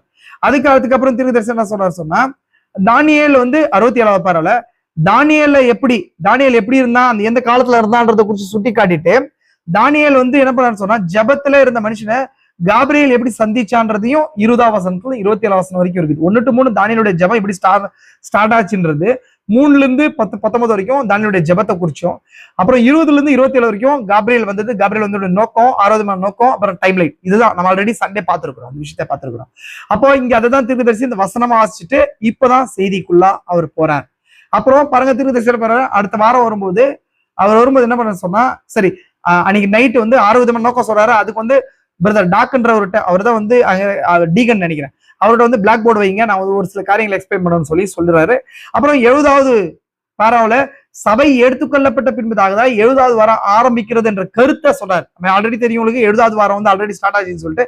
ஆனா அந்த 70 வார செய்தியில தீர்க்கதரிசி சீல்ஸ்க்கு முன்னாடி இருக்கிறதுனால மிஸ்டேக் பண்றாரு. தயவு செஞ்சு புரிஞ்சுக்கோங்க. இந்த கருத்தை படிச்சுட்டு 70வது வாரம் இனிதான் வரும்னு சொல்லி புரிந்து கொள்ளக்கூடாது. தீர்க்கதரிசி சொல்றாரு, அதை நான் சுட்டி காட்டுறேங்க. அப்போ இங்க தீர்க்கதரிசி சொல்றாரு. அதுக்கப்புறம் 70வது வாரத்தின் முக்கியத்துவத்தை குறித்து தீர்க்கதரிசி வைக்கிறார். 70வது வாரம் தான் எவ்வளவு முக்கியத்துவமானது. 69 வாரத்தை காட்டிலும் 70th வீக்ன்றது இம்பார்ட்டன்ட். ஏன் இம்பார்ட்டன்ட்னா மேசியா வரப்போறார். ஃபர்ஸ்ட் ஹாஃப் ஆஃப் த வீக்ல மேசியா வந்து மினிஸ்ட்ரி பண்ணி ரத்தத்தை கிரியத்தை செலுத்துறாரு. செகண்ட் ஹாஃப் ஆஃப் த வீக்ல கிரியத்தை செலுத்தப்பட்டவர்களை புறஜாதிகளை அந்த இன்பிட்வீன் கேப்ல மீட்டு கொள்றாரு. ஆஃப்டர் ஜென்டைல் சர்ச் வந்து ராப்சர் பண்ணி அந்த 3 வருஷத்துல யூதர்களை யூதர்களுக்கு தன்னை எக்ஸ்போஸ் பண்ணி, ரிவீல் பண்ணி, டிஸ்க்ளோஸ் பண்ணி அவங்களை மீட்டுக் கொள்றார். இதுதான் இந்த 70 வாரத்துடைய முக்கியமான விஷயங்கள். இதை தீர்க்கதரிசி என்ன பண்றாரு சொன்னா, இங்க எக்ஸ்பிளைனர் அதிகமான விஷயத்துல எக்ஸ்பிளைன் பண்றாரு பாருங்க. இந்த 70வது வாரத்தை நீங்க யாராவது படிக்கிறதுக்கு மிஸ் பண்ணீங்க சொன்னா என்ன சொல்றாரு பாருங்க. நீங்க நிறுத்தி மேற்கொண்டு போறதுக்கு முன்பதாக இனிமேல் 5வது வெளிப்படுத்தல் 5வது அதிகாரம் வரைக்கும் வந்தாரா, 6வது அதிகாரத்துல இருந்து வெளிப்படுத்தல் 20 வரைக்கும் போனோம், 19 20 வரைக்கும் போனோம் இல்லையா. இது போறதுக்கு முன்பதாக 70வது வாரத்தை நம்ம பார்க்கணும், விளக்காம போனோம்னு சொன்னா என்னென்ன பிரச்சனைகள் வரும்னு சொன்னா, முத்திரைகளை 70 வாரத்தை நீங்க மிஸ் பண்ணீங்க சொன்னா முத்திரைகளை நீங்க மிஸ் பண்ணிடுவீங்க, எக்காலங்களை மிஸ் பண்ணுவீங்க, கலசங்களை மிஸ் பண்ணுவீங்க, வாதைகளை மிஸ் பண்ணுவீங்க, தவளைகள் அதாவது அன்கிளீன் ஸ்பிரிட், அன்கிளீன் தவளைக்கு ஒப்பான அசுத்தாவிகளை மிஸ் பண்ணுவீங்க, 3 ஆபத்துகளை 3 ஓஸை மிஸ் பண்ணுவீங்க, ரெட் டிராகனை மிஸ் பண்ணுவீங்க, சிகப்பான ஒளிசப்பத்தை மிஸ் பண்ணுவீங்க, சூரியனில் என்ற ஸ்திரியை மிஸ் பண்ணுவீங்க. இது எல்லாத்தையும் 70வது வாரத்துல தான் நடக்குது. 70வது வாரத்தை புரிஞ்சுக்காம பைபிள் வெளிப்படுத்தல் 5வது அதிகாரத்தை கிராஸ் பண்ணி போகவே முடியாதுன்றத தீர்க்கதரிசி. இன்னும் நான் சொன்னா 4வது அதிகாரத்தையும் கிராஸ் பண்ண முடியாது. அதனாலதான் 70வது வாரத்துடைய இம்பார்ட்டன்ஸ் ரொம்ப இம்பார்ட்டன்ஸ். அதான் இங்க தீர்க்கதரிசி சொல்றார். 72வது பரவாயில்ல தீர்க்கதரிசி 70வது வாரத்து தீர்க்கதரிசனங்களை காணும் போது 70வது வாரத்து தானியேல் 70வது வார தீர்க்கதரிசனத்தை காணும் போது எப்ப இருக்கிறாருன்றதை இங்கதான் சுட்டி காட்டுறாரு. ஏறக்குறைய சிறையிருப்பின் 67வது வருஷத்துல இருக்குதா தீர்க்கதரிசி சொல்றாரு. ஏன்னா கிமு 606 BC 606 தானியேல் சிறையிருப்புக்குள்ள போனாரு. இப்போ வருஷம் 9வது அதிகாரத்துல வருஷம் டாரியஸ் உடைய ஃபர்ஸ்ட் இயர், தரியுடைய 1வது வருஷம், அது கிமு 538. 606 இருந்து 538 நீங்க டிசைனிங்ல நீங்க டிவைட் பண்ணீங்க சொன்னா 68 இயர்ஸ் வருது இல்லைங்க சொன்னா. அப்போ சரி மைனஸ் பண்ணீங்க சொன்னா 68 வருஷம் வருது. 68வது வருஷத்துல இன்னும் 2 வருஷம் பேலன்ஸ், தீர்க்கதரிசனப்படி 2 வருஷம் பேலன்ஸா இருக்கும் பட்சத்துல தான் இந்த 70 வார தீர்க்க தரிசனம் கொடுக்கப்படுது. நான் சொன்னேன் இந்த புஸ்தகம் காபிரியேல் வந்ததுடைய நோக்கம் என்னன்றதை குறிச்சு நான் இங்க சொல்ல போறேன். தீர்க்கதரிசி சொல்லியிருக்கிறார், அதை சொல்றேன். தானியேல் எதுக்காக இந்த பிரேயருக்குள்ள போனார்ன்றதை நான் சண்டே செய்தி கொடுத்துருக்கிறேன். போன வாரம் சண்டே, இந்த வாரம் சண்டே, போன வாரம் செய்தி கொடுத்துருக்கேன். அதை நீங்க போய் பாருங்க. எதுக்காக தானியேல் பிரேயருக்கு போனாரு அப்படின்றதுக்கான முழு விளக்கம் அந்த செய்தியில இருக்குது. நம்ம பாக்குறது இந்த புஸ்தகத்துல இருந்து தீர்க்கதரிசி என்ன சொல்றாருன்றதை பார்த்து கொண்டிருக்கிறோம். கவனிங்க நல்லா. அப்போ தானியேல் அந்த 9வது வருஷத்துல அந்த 68 வருஷமும் எப்படி இருந்தாரு, தானியேல் எவ்விதமான போராட்டத்துல இருந்தாரு. இன்னைக்கு நம்ம கிறிஸ்துவர்கள நாம அவ்விதமான அவ்வளவு நெருக்கமான போராட்டத்துல இல்ல. அன்னைக்கு ஒரு ஃபெலோஷிப்புக்கு ஒரு சர்ச் இல்ல, ஒரு பலி இல்ல, ஒரு ஆராதனை இல்ல, ஒரு பாஸ்டர் இல்ல, ஒரு தீர்க்கதரிசி இல்ல, எதுவுமே இல்லாம ஒரு அந்நிய தேசத்துல லாங்குவேஜ் மாதிரி, ஃபுட் மாதிரி, வர்ஷிப் பிளேஸ் மாதிரி எல்லாம் மாறின போதும் தனக்கு கொடுக்கப்பட்ட சின்ன உபதேசத்தின் கீழாய் ஸ்திரமா போராடின நபரா தானியேல் இருந்தாரு. அவரோடு கூட 3 ஃப்ரெண்ட்ஸ் இருந்தாங்க. அவங்களும் கூட அவங்களுடைய பதவிகள் மூலமாய் ராஜ்யத்தின் பல பகுதியில சிதறடிக்கப்பட்டவர்களா இருந்தாங்க. ஒருத்தரை அதிகமா பாத்துக்க முடியல. இருந்தாலும் பெற்றுக்கொண்ட செய்தியினால உபத்திரவத்திலையும் கூட ஸ்திரமா இருந்தாருன்றத தீர்க்கதரிசி நம்ம காலத்துல எப்படி நம்ம இருக்கிறோன்றதுக்காக மேற்கோள் காட்டுறாரு. அப்போ இங்க அதுதான் முக்கியம். தானியேல் இங்க எருசலேம் பால் கடிப்புகள் நிலைவைத்தீர்வ 70 வருஷம் செல்லும் என்று கர்த்தர் எரேமியா தீர்க்கதரிசியுடைய சொல்லிய வருஷங்களின் தொகையை புஸ்தகங்களா அறிந்து கொள்கின்றார். அப்போ தீர்க்கதரிசிக்கு எரேமியா தீர்க்கதரிசி தானியேலுக்கு எப்போ இது தெரியுதுன்னு சொன்னா, நான் ஆல்ரெடி சொல்லிட்டேன், இந்த விஷயத்தை திரும்ப ரிப்பீட் பண்ணல. 2வது அதிகாரத்துல 4 ராஜ்யங்கள் வருது. 4 ராஜ்யங்களுக்கு அப்புறம் யூதர்களுக்கான ராஜ்யம் கிடைக்கும் சொல்லி தானியேல் புரிஞ்சு கொள்ளும் போது 7வது அதிகாரம் கொடுக்கப்படுது. 7வது அதிகாரம் கொடுக்கப்படும் போது 1260 நாள் முடியும் போது, 4 ராஜ்யங்கள் முடிகிற நேரத்துல 1260 நாள் வரப்போகுது. அந்த 1260 நாள் வந்த பின்பதாக யூதர்களுக்கு தேசம் கொடுக்கப்படுறது அப்படின்றத புரிஞ்சுக்கிறாரு. அதுக்கப்புறம் 8வது அதிகாரம் வருது. அதுல 2 ஆட்டுக்கடா, ஈகோட் அப்புறம் ராம், இந்த 2 தீர்க்கதரிசனத்தின் மூலமா இன்னொரு டைம் லைன் ஓப்பன் ஆகுது. அதான் 2300 ராப்பகள். இது வரும்போது இன்னும் அதிகமான குழப்பத்தை தானியேல் கொடுக்குது.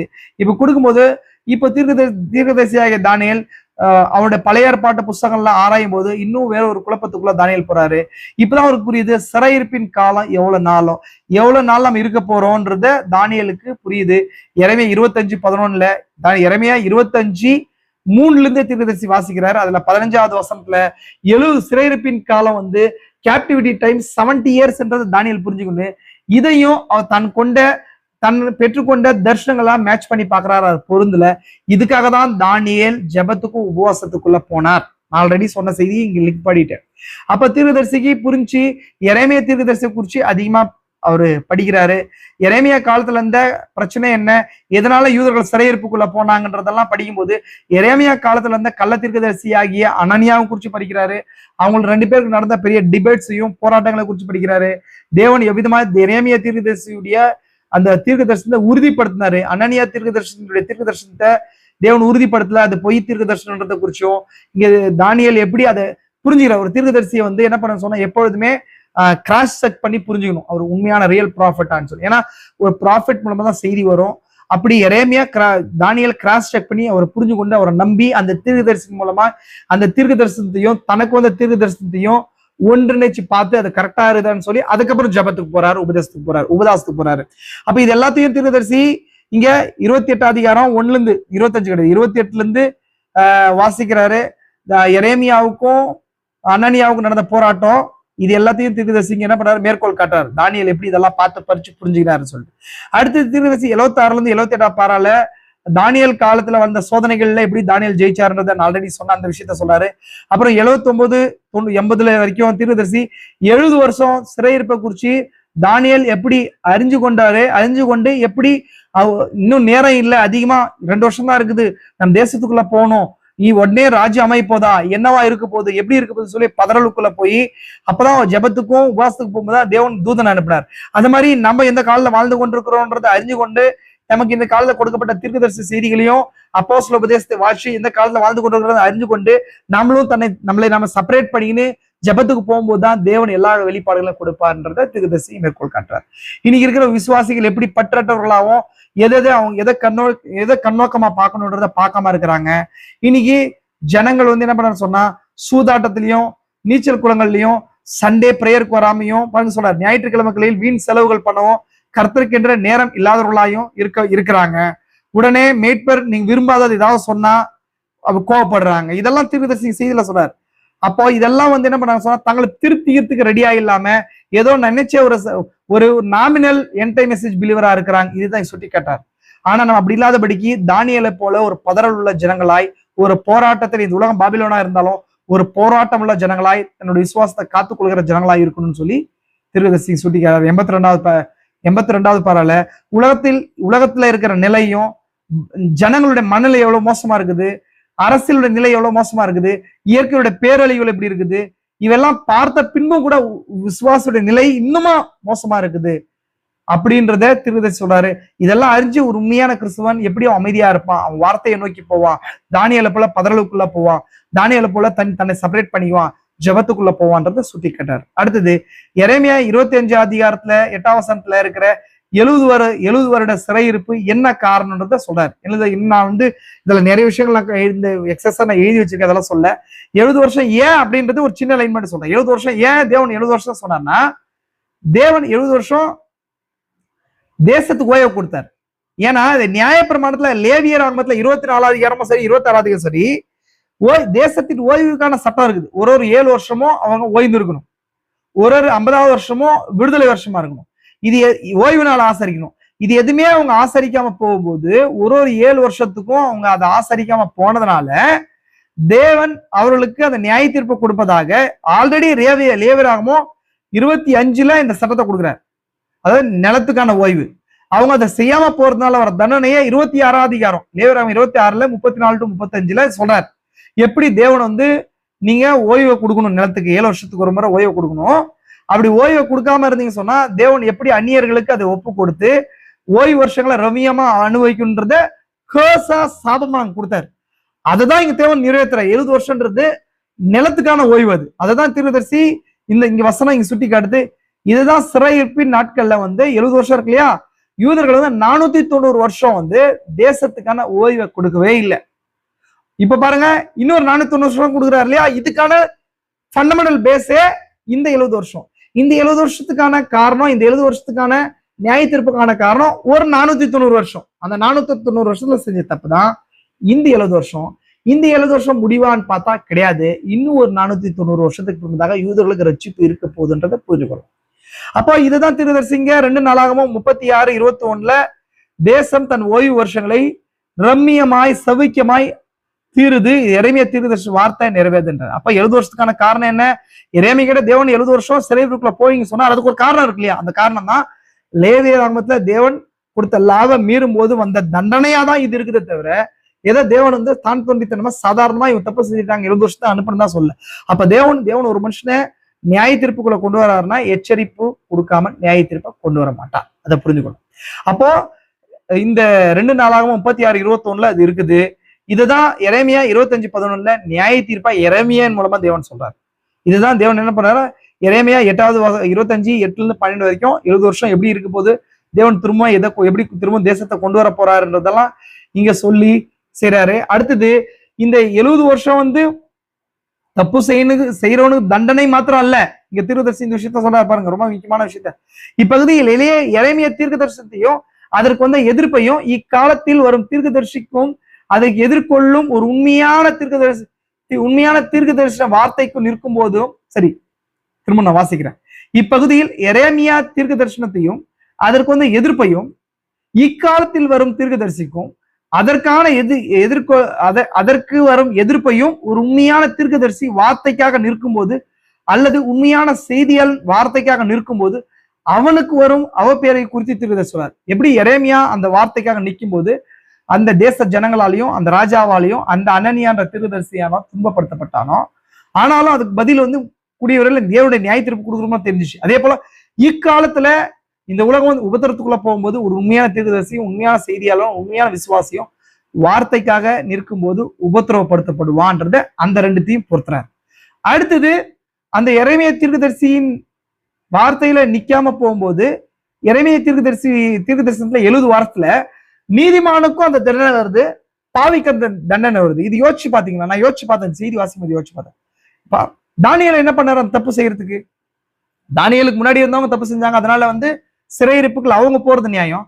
ஆனா தானியேலும் சிறையிருப்புக்குள்ள போனார்ல. அப்போ எரேமியாவுடைய தீர்க்க தரிசனத்துல வர்ற நியாய தீர்ப்பு நீதிமானையும் பாவியையும் ஒரே விதமான சோதனை வந்து தாக்குது. அப்ப அந்த 2 விஷயத்தையும் தீர்க்கதரிசி என்ன பண்ணாரு சொன்னா, எரேமியா காலத்துல அது 2ம் ஒரே அந்த நியாய தீர்ப்புல நீதிமானுக்கும் பாவிக்கும் வர்ற நீதிமானுக்கு அது சோதனையா இருக்குது, பாவிக்கு அது தண்டனையா இருக்குதுன்றத தீர்க்கதரிசி சுட்டி காட்டார். மீன்ஸ் எரேமியா தானியேலுக்கும் அவன் சகோதரருக்கும் இது தண்டனை கிடையாது, அவங்க பெறப்போற ரட்சிப்புக்கான சோதனையா இருக்குது. ஆனா எரேமியா காலத்துல வந்த ஜனங்களுக்கு இது தண்டனையில போய் முடியுது. அப்போ தேவன் ஒரு தண்டனை கொண்டு வராரு, ஒரு சோதனை கொண்டு வராருன்னா அந்த பாவிக்கு தண்டனையாவும் பரிசுத்தவானுக்கும் தேவனுடைய நீதிமானுக்கு அது சோதனையே மலமோ தான் விசுவாசத்தை ஜெயிக்கிறதுக்காக வர தருணமாவும் இருக்குது. அதுதான் இங்க சொல்றாரு தீர்க்கதரிசி. அதுக்கப்புறம் எரேமியா தீர்க்கதரிசின்படி தேவன் எரேமியா 25:11 அந்த வசனத்தை சொல்றாரு, எரேமியா தேவனுடைய மது பாத்திரத்தை எடுத்து எல்லா தேசங்களுக்கு குடிக்க கொடுக்கணும்னு சொல்லி தேவன் சொல்றாரு. அப்ப தீர்க்கதரிசி சொல்றாரு, நீ மது பாத்திரத்தை இங்க இருக்கிற அந்த வைன் பாட்டை எடுத்து வைன் வெசல் வந்து காட்ஸ் வேர்டா இருக்குது, ஜட்ஜ்மெண்டா இருக்குது, இது எல்லாருக்குமே கொடுங்க. எரேமியா வீட்டுல சும்மா இருக்காம தேவன் இப்படி நியாய தீர்ப்பை கொண்டு வராரு அப்படின்றத எல்லாருக்கும் சொல்லும். எரேமியாவுடைய வார்த்தையாகிய மதுவை கர்த்தருடைய வார்த்தையை எடுத்துக்கொண்டான். அது மதுன்றத வைன் வருது, மதுன்றத நீங்க இது எப்படி புரிஞ்சுக்கணும், வெறியாட்டத்தை புரிஞ்சுக்க கூடாது. வைன் போது இந்த இடத்துல வந்து கர்த்தருடைய வார்த்தையை எடுத்துக்கொண்டு சரியான காரியத்தை என்ன பண்றாரு சொன்னா, நியாய தீர்ப்பை தேவனுடைய வார்த்தையின் வல்லமையை எடுத்து ஜனங்களுக்கு நியாய தீர்ப்பை கொண்டு வர்றதுக்கு அடையாளமா தீர்க்கதரிசி என்ன பண்றாருன்னா செய்யறாரு. அப்போ இது நீதிமானுக்கும் பொருந்தும் பாவிக்கு பொருந்தும் இந்த தண்டனை. அதுக்கப்புறம் 88-98 பாரா வரைக்கும் தீர்க்கதரிசி என்ன பெறாருன்னா, எரேமியாவுடைய வார்த்தைகள் தானியேலை ஜெபத்திற்கும் மன்றாட்டுக்கும் வழிநடத்துறது போல இன்று ஒரு உண்மையான விசுவாசிக்கு அப்போஸ்தலருடைய வார்த்தைகளும் தீர்க்கதரிசியுடைய வார்த்தைகளும் ஜெபத்திற்கும் எந்த காலத்தில் வாழ்ந்து கொண்டிருக்கிறோம் என்பதற்கான பதிலுக்கும் வழிநடத்த வேண்டும் என்கிறார். பாருங்க, எரேமியாவுடைய வார்த்தைகள் தானியேலை ஒரு காரியத்தை வழிநடத்துறது, அதே போல இன்னைக்கு விசுவாசிக்கு அப்போஸ்தலருடைய பவுலுடைய வார்த்தைகளோ இந்த கால செய்தியுடைய வார்த்தைகளோ நம்மளையும் கூட அந்த மாதிரி காரியத்தை வழி நடத்தணும். அதுக்கப்புறம் எலியாவுடைய வருகையும் கடைசி காலத்துல என்ன நடக்கும்ன்றதையும் ஜனங்களுடைய மனநிலையும் எலியாவுடைய வருகையும் இக்காலத்துல ஏற்படுற வார்த்தையின் பஞ்சத்தை குறிச்சும், அதே போல இது எல்லாத்தையும் அந்த ஜனங்கள் வரும் வார்த்தையினால வரும் அச்சத்தை குறித்தும் தீர்க்கதரிசனத்தின் மூலம் முன்னுரைக்கப்பட்டது அப்படின்னு தீர்க்கதரிசி சொல்றாரு. இது எல்லாமே இந்த காலத்துல நடக்க போகுது. இந்த காலத்துல இது எல்லாத்தையும் வாசிச்சு ஒரு விசுவாசி ஜெபத்துக்கு போகணும்னு சொல்லி தீர்க்கதரிசி சொன்னார். அதுக்கப்புறம் 94 பாராவுல தீர்க்கதரிசி கடைசி காலத்துல யூதர்கள் சொந்த தேசத்துக்கு திரும்புவாங்க. ஏன்னா நான் ஆல்ரெடி சொன்னேன், யூதர்கள் திரும்பதான் 70வது வாரமா இருக்குது, 70வது வாரத்துடைய பிற்பகுதியா இருக்குது. அதனாலதான் தீர்க்கதரிசி இந்த எல்லா விஷயத்தையும் சொல்லி வர்றாரு. ஏன்னா 70வது வாரம் தான் தானியேல் 9வது அதிகாரத்துல ஜெபித்ததுக்கான பதிலா இருக்குது. அந்த பதிலா தீர்க்கதரிசி முன்னாடியே பேசுறாரு. அப்ப பாருங்க, தீர்க்கதரிசி சொல்றாரு, கடைசி காலத்துல யூதர்கள் சொந்த தேசத்துக்கு திரும்புவாங்க, ஆலயம் கட்டப்படும், அன்றாட பலி உண்டாக்கப்படும், அதுக்கப்புறம் தீர்க்கதரிசிகள் அனுப்பப்படுவாங்க, பாலாக்கு மறுவறுப்பு ஸ்தாபிக்கப்படும், மிருகத்தின் முத்திரை வைக்கப்படும். இதெல்லாமே தானியேலுக்கு அன்னைக்கு வெளிப்படுத்தப்பட்டுச்சு, பாலாக்கு மறுவறுப்பு சொல்லி சொல்றாரு. அதுக்கப்புறம் தானியேல் கேட்ட காரியங்களும் அவனுக்கு வெளிப்படுத்தப்பட்ட காரியங்கள். தானியேல் என்ன கேட்டார், 9வது அதிகாரத்துல என்ன கேட்டார், அதுக்கு காபிரியேல் என்ன பதில் சொன்னார்ன்றத 96வது பாராள தீர்க்கதரிசி சொன்னாரு. தானியேல் கேட்ட விஷயங்களை பற்றியும் மட்டும், தானியேல் கேட்ட விஷயங்கள் என்னன்றதை மட்டும் தானியேலுக்கு காபிரியேல் வெளிப்படுத்தலையா, அதை தாண்டி யூத ஜனங்களுக்கு கடைசி காலம் வரைக்கும் என்ன நடக்க போகுது, அவங்க எப்படி மீண்டும் ரட்சிப்பை பெற்றுக்கொள்ள போறாங்க, எப்படி 1000 சாட்சி இருக்க போகுது, எப்படி அவர்கள் உபத்திரம் இருக்க போகுது, எப்படி அவங்க மெஸ்ஸியாவை ஏற்றுக்கொள்வாங்க, இது எல்லாத்தையும் தேவன் வெளிப்படுத்தினாராம். அப்போ அது மாதிரி ஒரு விசுவாசி கேட்கிற நியாயமான கேள்விகளுக்கு பதிலா மட்டும் இல்ல, அதை தாண்டி ரகசியங்களை தேவன் வெளிப்படுத்துறாருன்றதை இங்க புரிய முடியுது. அதுக்கப்புறம் 99வது பேரால ராஜ்யமானது முற்றிலும் திரும்ப அழிக்கப்படுகிற வரைக்கும் உள்ள காலம் முழுவதிலும் எல்லாத்தையும் 1000 அரசாட்சி துவங்கும் வரையிலும் காரியங்கள் எல்லாம் வெளிப்படுத்தினார். தானியேல் என்ன கேட்டாரோ அதை காட்டிலும் தேவன் வெளிப்படுத்தினா 96ல 99வது பாரா வரைக்கும் சொன்னாரு. அதுக்கப்புறம் 99 103 பாரா வரைக்கும் தீர்க்கதரிசி அதற்கான கால கணக்கு 490 வருடங்கள் 6 விதமான நோக்கங்கள் இவற்றை விளக்குவதாக காபிரியேலின் செய்தி இருந்தது. தானியேல் கேட்டது, ஆண்டவரே 68 வருஷம் ஆச்சு, இனிமேல் எப்படி நடக்க போகுது, நாங்க தேசத்துக்கு போய் ராஜ்யத்தை அமைக்க போறோமான்னு சொல்லி கேட்ட கேள்விக்கு, இல்ல யூதர்கள் ரட்சிக்கப்படுறதுக்கு 6 விதம் நோக்கம் இருக்குது, அந்த 6 விதமான நோக்கத்தை தான் இவருடைய ரட்சிப்பு இருக்குது, அதுக்கான கால கணக்கு ஒரு 490 வருடங்களா இருக்க போகுதுன்றத இந்த 9வது அதிகாரத்துல காபிரியேலுடைய செய்தி சொல்லுது. அதுக்கப்புறம் எரேமியா, தானியேல், பெந்தகோஸ்தே எழுப்புதல் மற்றும் யோசுவாவின் தலைமையின் கீழான சபை. தீர்க்கதரிசி இங்க என்ன சொல்றாரு, எரேமியாவுடைய வார்த்தையை கேட்டு தானியேல் எப்படி ரட்சிப்புக்குள்ள வந்தாரோ, பெந்தகோஸ்தே எழுப்புதல், அதாவது பெந்தகோஸ்தே எழுப்புதல் என்ன பண்ணுச்சு சொன்னா, என்ன பண்ணுச்சு, உள்ள கொண்டு வந்துச்சு. அதுக்கப்புறம் யோசுவாவின் தலைமையில சபை உள்ள போகுது. அதாவது எரேமியா காலத்துல அவங்க என்ன பண்ண, சிறையிருப்புக்குள்ள போயிட்டாங்க. அதுக்கப்புறம் ஒரு சந்ததி போச்சு. அதுக்கப்புறம் தானியேல் தேசத்துக்குள்ள கொண்டு போறதுக்கான வேலை வந்துருச்சு. அதே போல சபை வீழ்ந்து போனபடி பெந்தகோஸ்தே எழுப்புதல் வந்துச்சு. அதுக்கப்புறம் அடுத்த ஜெனரேஷன் வந்துச்சு. இப்ப நம்ம யோசுவாவுடைய காலத்துல வாழ்ந்து கொண்டிருக்கிறோம்.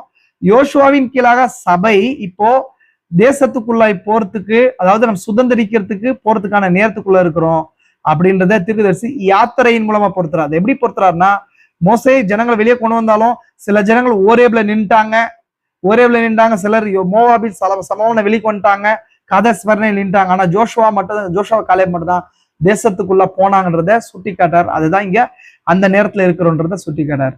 அதுக்கப்புறம் அடுத்தது தானியேல் 9வது அதிகாரம் 27வது வசனத்துல கான்சுமேஷன் ஒரு வார்த்தையை திருப்பி சொல்றாரு. ஆல்ரெடி ஒரு 3-4 இயர்ஸ் பண்ணி 70 வார்த்தை குறித்து ப்ரீச் பண்ணேன். அதுல கான்சுமேஷன் வார்த்தையை நான் ப்ரீச் பண்ணியிருக்கேன். அதான் 7th சீலா இருக்குது. கான்சுமேஷன்னா முடிவு. திருப்பி சொல்றாரு 70 வாரத்துல 7வது முத்திரை எல்லாவற்றுக்கும் முடிவு, எக்காலங்களை முடிக்குது, சபை காலங்களை முடி வைக்குது, முத்திரையில முடிக்குது, ஐயோக்களை முடிக்குது, எல்லாத்தையும் முடிக்குதுன்னு சொல்றாரு இல்லையா. தவித்து கொண்டிருக்கிற உலகத்தின் முடிவு எல்லாத்தையும் சொல்றாரு இல்லையா. அந்த மாதிரி தானியேல் 70வது வாரத்துல முடிவு பரியந்தம்னு ஒரு வார்த்தை இருக்குது, அருவருப்பானது. இங்க சொல்றாரு 70வது வாரத்துல முடிவு பரியந்தம் அப்படின்ற ஒரு வார்த்தை இருக்கும். அந்த தீர்க்கதரிசி அதுதான் இந்த 7th சீலா பொருத்தி பேசுறாரு. அதை குறிச்சு எக்ஸ்பிளைன் சொல்றாரு. சகலத்துக்கும் முடிவு என்பதிலிருந்து தீர்க்கதரிசி 7வது முத்திரையை குறிப்பிடுகிறார். எல்லாத்துக்கும் முடிவுனா எல்லாத்துக்கும் எதெல்லாம் முத்திரைகள் முடியும் போது அது 7th சீல், எக்காலங்கள் முடியும் போது அது 7th சீல், கலசங்கள் முடியும் போது அது 7th சீல், ஐயோக்கள் முடியும் போது 7th சீல், பூமி முடிஞ்சு மில்லினியம் கூறுமா 7th சீல். இதெல்லாமே 7th சீலுக்கு அடையாளமா இருக்கு. இதுதான் தீர்க்கதரிசி முன்னோட்டமா இங்க பேசுறாரு. அதுக்கப்புறம் 105, 106வது பேரால 70வது வாரங்கள் என்னவென்று கண்டுபிடித்துட்டோமானால் சகலவற்றுக்கு முடிவு என்பதை நம்ம அறிவோமா. 70வது வாரம் நமக்கு தெரிஞ்சாதான் முத்திரைகள் தெரியும். அதாவது 7வது முத்திரையை புரிந்து கொள்றதுக்கு அங்க ஒரு முக்கியமான கீ கிடைக்குதுன்றது தீர்க்கதரிசி சொல்றாரு. அப்புறம் 107வது பேரால தேவனுடைய வார்த்தை இந்த 70வது வாரங்கள்ல தேவன் எப்படி நிறைவேற்றார், யூதர்கள் எப்படி ரட்சிப்புக்குள்ள வருவாங்கன்றத, தேவனுடைய வார்த்தையின் பிசகற்ற தன்மை எப்பேற்பட்டது அப்படின்றத சுட்டி காட்டுறதுக்கு, தேவன் எப்படி சிருஷ்டிப்பை வச்சாரு, கிரகங்களை வச்சாரு, இந்த கேலண்டர்ஸ் எல்லாம் எப்படி நடக்குது, இன்னைக்கு வர்ற சூரியன் எப்படி அடுத்த வருஷம் கரெக்டா 31 நடக்க போகுது, எப்படி நாளைக்கு மழை வரப்போகுது, இதெல்லாம் சொல்றாங்க இல்லைங்களா வெதர் ரிப்போர்ட்ல வந்து அவங்களுடைய நாலேஜ் சொல்ல. தேவன் மாறாதவரா, அவர் வச்ச பிளானட்ஸ், அவர் வச்சிருக்கிற அந்த டிசைன், வேர்ல்டு கேலண்டர் டிசைன் இருக்குல்ல, அது மாறாததா இருக்குது. மனுஷன் அதை கவனிச்சுதான் சொல்றான். அதை தீர்க்கதரிசி மனுஷனுக்கு வர கிரெடிட் கிடையாது, தேவனுடைய சிருஷ்டிப்புக்கும் தேவனுடைய வார்த்தை இருக்கிற கிரெடிட்டா இங்க தீர்க்கதரிசி சொல்றாரு. நிறைய பேரை பார்த்து எப்படி ப்ரெடிக்ட் பண்றாங்கன்னா, ப்ரெடிக்ட் பண்றது பெரிய விஷயம் கிடையாது, அதை சொல்றதா விஷயம், அது வார்த்தையில நிலைத்து நிற்கிறதா விஷயம். அதை தீர்க்கதரிசி சுட்டி கேட்டார். அதுக்கப்புறம் தீர்க்கதரிசி என்ன சொல்றாரு சொன்னா, தீர்க்கதரிசி கீழ்கண்டது பாலாக்கும் அருவருப்பை குறிச்சு இயேசு கிறிஸ்து சொன்ன பாயிண்டே சொல்றாருங்க. பாலாக்கும் அருவருப்பை குறிச்சு, ஏன்னா தானியேல் 70வது வாரத்து பிற்பகுதியில, தானியேல் 70வது வாரமே 70 வாரங்களே என்னன்னா யூதர்கள் ரட்சிக்கப்படுறதை குறிச்சு. யூதர்கள் ரட்சிக்கப்படுறதுல 70வது வாரம் முக்கியமான பங்கு இருக்குது. அந்த ஃபர்ஸ்ட் ஹாஃப் ஆஃப் த வீக்ல மேசியா அவங்களுக்கு ரத்தத்தை சிந்துறார், இனத்தான் மீட்பரா. ஆனா அதை அவங்க ஏற்றுக்கொள்ளாம போறாங்க. இப்போ அவங்க யூதர்களுக்கு வந்து டைம் லைன் கட் ஆகி சபை காலங்கள் வருது. சபை காலங்கள் முடியும் போது 70வது வாரத்தோட பிற்பகுதி வருது. அந்த பிற்பகுதியில தான் யூதர்கள் திரும்ப ரட்சிப்புக்குள்ள வராங்க. அப்படி வரும்போதுதான் ஆலயம் திரும்ப கட்டப்படுது. ஏற்கனவே ஆல்ரெடி பாழாக்கும் அருவருப்பு அங்க இருக்குது. திரும்பவும் ஆலயம் கட்டப்பட்டு அந்த மிருகத்தின் முத்திரை கீழே போகும்போது மிருகத்தினால் ஏமாற்றப்பட்டது, மீண்டும் பலி ஏற்படுத்தப்படும் போது பாலாக்கும் அருவருப்பை ஸ்தாபிக்கப்படுவாங்க. அது முடிவுவதும் நடக்கும்னு சொல்றது தீர்க்கதரிசி. தானியேல் 9:25-27 பாலாக்கும் அருவருப்பை தீர்க்கதரிசி காம்பவுண்ட் மீனிங் இருக்குதுன்றார். ஒரு மீனிங், சிங்கிள் மீனிங் கிடையாது. காட்ஸ் ப்ராஃபசி, அது வந்து பிரைவேட் இன்டர்பிரேஷன் கிடையாது, அது காம்பவுண்ட் மீனிங் இருக்குதுன்றத தீர்க்கதரிசி குறிப்பிட்டார். வெவ்வேறு இடத்துக்கு வரும் பொருந்தும் இதுன்றத குறிப்பிட்டு அதுக்கு ஒரு நல்ல எக்ஸாம்பிளையும் சொல்றாரு. நான் எகிப்தில் குமாரனை வரவழைத்தேன்ற வார்த்தை 2 வகையில பொறுத்து. இஸ்ரேல் ஜனங்கள் எகிப்துக்கு வெளியே வந்ததையும் குறிக்குது, இயேசு கிறிஸ்து எகிப்திலிருந்து வெளியே வந்ததையும், அவர் குழந்தையா போயிட்டு திரும்ப வந்ததையும் குறிக்குது. இந்த ரெண்டும் எப்படி அந்த வார்த்தை குறிக்குதோ அதே போல பாலாக்கும் அருவருப்பும் இடுக்கமான காலங்கள்ன்றது வெவ்வேறு டைம் லைன்ல யூதர்களுக்கு நடக்கிற உபத்திரத்தை குறிச்சும் அவங்க திரும்ப மீட்டுக் கொள்ளப்படுறதை குறிச்சும் குறிக்குதுன்றத இங்க சுட்டி காட்டுறார். அடுத்தது அதே மத்தேயு 24:15 இங்க தீர்க்கதரிசி இயேசு கிறிஸ்து சொல்றாருல, பாலாக்கும் அருவருப்பை குறிச்சு தானியேல் தீர்க்கதரிசி சொல்லியிருக்கிறானே, வாசிக்கிறவன் சிந்திக்க கடவன், நீங்கள் அதை பரிசுத்த ஸ்தலத்தில் நிற்க காணும் போதுன்னு சொன்னார் இல்லையா. இது வெளிப்படுத்தல், அதாவது 7 முத்திரைகள், இயேசு கிறிஸ்து கொடுத்த அடையாளங்களை கொடுத்த 7 முத்திரைகள் ஒரு பாகம். அப்போ வாசிக்கிறவன் சிந்திக்க கடவன். அப்ப 70 வாரத்தை பார்க்கும் போதுதான் நமக்கு இது முடிவை புரிந்து கொள்ள முடியும்ன்றத புரிஞ்சு கொள்ள முடியுது. அப்போ இதுக்குதான் தீர்க்கதரிசி சொன்னாரு, யூதர்கள் தான் நமக்கு டைம் பீஸா இருக்கிறாங்க. ஒரு நாள்ல எந்த நேரத்துல வாழ்ந்து கொண்டிருக்கிறோம்னு சொன்னா அது கடிகாரத்தை பார்க்கணும், கேலண்டரை பார்க்கணும், எந்த காலத்துல வாழ்ந்து கொண்டிருக்கிறோம், எப்படி முடிவு இருக்க போதுன்றத யூதர்களை பார்க்கணும்ன்றத தீர்க்கதரிசிங்க ஆல்ரெடி கொடுத்த ஃபார்முலாவை திரும்ப சுட்டி காட்டாரு. அதுக்கப்புறம் தீர்க்கதரிசி என்ன சொன்னா, இப்ப அடுத்தது இதை 70 வாரங்களை எப்படி நிறைய பேர் மிஸ்டேக்கா புரிந்து கொண்டாங்கன்றத ஒரு எக்ஸாம்பிள் சொல்றாரு. என்ன எக்ஸாம்பிள் சொல்றா, இது ரொம்ப இம்பார்ட்டன்ட் விஷயத்த சொல்றாங்க, கவனிங்களா. இங்க தீர்க்கதரிசி ஒரு சபையார சுட்டிக்காரா, அது யாருன்னு சொன்னா யார சுட்டி காட்டாருன்றது ரொம்ப இம்பார்ட்டன்ட். நான் சொல்றேன் யார சொல்றாருன்னா செவன்த் டே அட்வென்டிஸ்ட சொல்றாரு. செவன்த் டே அட்வென்டிஸ்ட குறித்து சொல்லும்போது ஒரு சில தீர்க்கதரிசி ஒரு சில ஒரு ராங் ஸ்டேட்மெண்ட்ஸ், ஒரு சில ஸ்டேட்மெண்ட் சொல்றாரு. அவர் வந்து படிச்சு அப்படியே பிளைனா சொல்லும்போது பை மிஸ்டேக் ஆயிருக்கலாம். ஆனா தீர்க்கதரிசியுடைய பர்பஸ் அது கிடையாது. 1919 வந்து இந்த 70 வாரங்கள் முடியும்னு சொல்லி ஒருத்தர் சொல்றாருன்னு சொல்றாரு. யாருன்னு சொன்னா வில்லியம் மில்லர். இதை குறிச்சு நான் வந்து இங்க நான் அட்டாச் பண்ணியிருக்கேன். நிறைய பேசணும். நான் அந்த மெசேஜ் பேசும்போது சொல்றேன். இங்க சொல்ல வர்றது இது என்ன சொல்ல வர்றேன்னா, 70 வாரங்களை குறிச்சு நிறைய பேர் தப்பா புரிஞ்சு கொள்றாங்க. அவர் வாசிச்ச உரிய ஸ்மித்தா இருக்கட்டும், லார்கினா இருக்கட்டும், இல்ல ரசல், அதாவது இவங்க ஜெகோவா விட்னஸ் சேர்ந்த ரசலைட்டுகள்னு சொல்லுவாங்க, இவங்க எல்லாமே அதை தப்பா பொறுத்துறாங்க. யூதர்கள் வேற, புரஜாதி வேற, புரஜாதி சபை வேற, யூத சபை வேற, யுரஜாதிகளுக்கும் யூதர்களுக்கும் பொருத்தும் போது அங்க மிஸ்டேக் ஆயிடுதுன்றத தீர்க்கதரிசி இங்க சுட்டி காட்டி தனக்கு முன்னாடி இருந்த பெரிய பெரிய ஸ்காலர்ஸ் எங்க தப்பு செஞ்சாங்கன்றத காட்டுறதுக்கு இங்க செவன்த் டே அட்வென்டிஸ்ட் ஒரு கோட்டை காட்டுறாரு. செவன்த் டே அட்வென்டிஸ்ட் என்ன பண்றாங்கன்னு சொன்னா, இந்த 70 வாரங்களை யூதர்களுக்கு புரஜாதிக்கு ரெண்டுக்குமே பொறுத்துறாங்க. அதை ஸ்டார்ட் பண்ணது யாருன்னு சொன்னா வில்லியம் மில்லர்ன்றவர். அவர் எப்போ வாழ்ந்தவர்னு சொன்னா 19th செஞ்சுரியில வாழ்ந்தவர், 1800 வாழ்ந்தவர். அவர் வந்து என்ன பண்ணாரு சொன்னா 1800 1844 கர்த்தருடைய வருகை இருக்குன்னு சொல்லி அக்டோபர் மாசம் 22ஆம் தேதியில வருகை இருக்குன்னு சொல்லி, இது உங்களுக்கு எப்படி தெரியும் சொன்னா, நான் செவன்த் டே அட்வென்டிஸ்ட்ல நான் இருந்திருக்கிறேன், பார்த்திருக்கிறேன், அந்த படிச்சிருக்கிறேன். அப்போ அதுல என்ன பண்ண சொன்னா வருகை எல்லாம் இருக்குன்னு சொல்லி அநேக நபர்கள் ஒரு இடத்துல சேர்த்து கிரேட் டிஸ்அப்பாயின்மெண்ட் சொல்லுவாங்க, மகா பெரிய ஏமாற்றம்னு சொல்லி அவங்க என்ன பண்ணாங்க, அநேக பேர் தற்கொலை செய்து கொண்டாங்க. இந்த விஷயத்தை தீர்க்கதரிசி சுட்டி காட்டார். ஏன்னா இவங்க எல்லாமே கர்த்தருடைய வருகையை குறிச்சு நாள் கணக்கு போடுறாங்க. அது புறஜாதிக்கு தான் இல்ல, யூதர்களுக்கு தான் இருக்க தவிர புறஜாதி கிடையாது. 70 வார்த்தை இப்படி தப்பா மிஸ் கால்குலேட் பண்றாங்க அப்படின்றது திருப்பதி சுட்டி காட்டார். அட்வான்டிஸ்ட் 70 வார்த்தை இங்க அவங்க 70 வார்த்தை வச்சு அவங்க என்ன பண்ணல, கணக்கு போடல. தானியல் 8ஆம் அதிகாரத்துல 2300 ராப்பகல் தீர்க்கதரிசனம் இருக்கு. அந்த 2300 ராப்பகலை தான் 844 அக்டோபர் மாசம் 22ஆம் தேதி முடியுதுன்னு சொல்லி அவங்க கிளைம் பண்ணி கர்த்தருடைய வருகை இருக்குன்னு சொல்லி அவங்க ஃபர்ஸ்ட் ஸ்டார்ட் பண்ணாங்க. அதான் மில்லரைட் மூவ்மெண்ட் சொல்லுவாங்க.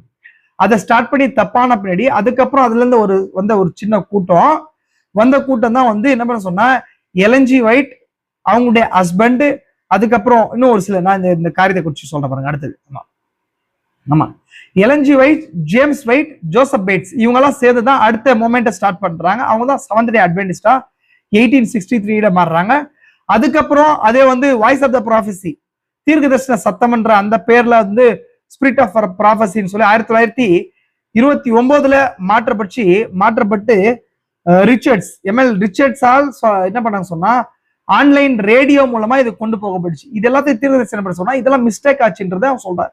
எப்படி மிஸ்டேக் பண்ணாங்க, 70 வார்த்தை எப்படி ராங் இன்டர்பிரேட் பண்ணாங்க அப்படின்னு சொல்லி, அதே போல மில்லரைட்டுகள் எப்படி மிஸ்டேக் பண்ணாங்க, ரசலைட்டுகள் எப்படி மிஸ்டேக் பண்ணாங்கன்றத சொல்றாரு. 1919 இதெல்லாம் முடியுறதா அவங்க சொல்றாங்க அது தப்புன்றத திரு சுட்டி காட்டுறீங்க. படிச்சு பார்க்கும்போது உங்களுக்கு அது தெரியாது, அதனாலதான் இந்த பின்னணி உங்களுக்கு சொல்றேன். ஆனா 1919 வேற ஒரு விஷயம் நடந்துச்சு. அதுதான் 7ஆம் தூதனுடைய எக்கால சத்தம். அது 7ஆம் தூதன் கிடையாது, 6ஆம் தூதன். அதான் திரும்ப திரும்ப இங்க மாத்தி பேசுறாரு. இது அநேக செய்திகளை எக்ஸ்பிளைன் பண்ணிட்டாரு, இங்க பேசும்போது அப்படி பேசுறாரு. அப்போ வெளிப்படுத்தல் 7ஆம் அதிகாரத்துல இருக்கிற 1,44,000 பேரை முத்தரிக்கிறதுக்கு வந்த தூதன் தான் எக்கால தூதன், 6ஆவது எக்கால தூதன், முத்திரையில் தூதன். அந்த முத்திரையில் தூதன் வரும்போது யூதர்களும் முத்தரிக்கப்படுறாங்க, புத்தியுள்ள 5 கன்னிகளும் முத்தரிக்கப்படுறாங்க. அதுதான் தீர்க்கதரிசி என்ன பண்ண சொன்னா இங்க சுட்டி காட்டார். அது 1919ஆவது தேதி 1918 வருஷம் அந்த ஃபர்ஸ்ட் வேர்ல்ட் வார் முடியும் போது 11ஆம் மாசம் 11ஆம் தேதி 11 மணிக்கு யூதர் ஃபர்ஸ்ட் வேர்ல்ட் வார் முடியுது. அப்பதான் அந்த முத்திரையின் தூதன் முத்தரிக்க ஆரம்பிக்கிறார். அததான் தீர்க்கதரிசி என்ன பண்றாருன்னா இங்க சுட்டி காட்டாரு. அடுத்தது டாக்டர் ஊரியா ஸ்மித், அதுக்கப்புறம் டாக்டர் ரசலைட்டுகளுடைய தவறுகள் என்னன்றத தீர்க்கதரிசி 119ஆவது பேராவுல இங்க திரும்ப சுட்டி காட்டாரு. அடுத்தது யூதர்கள் மத்தியில அடுத்தது தீர்க்கதரிசி முடிக்க போறேன்.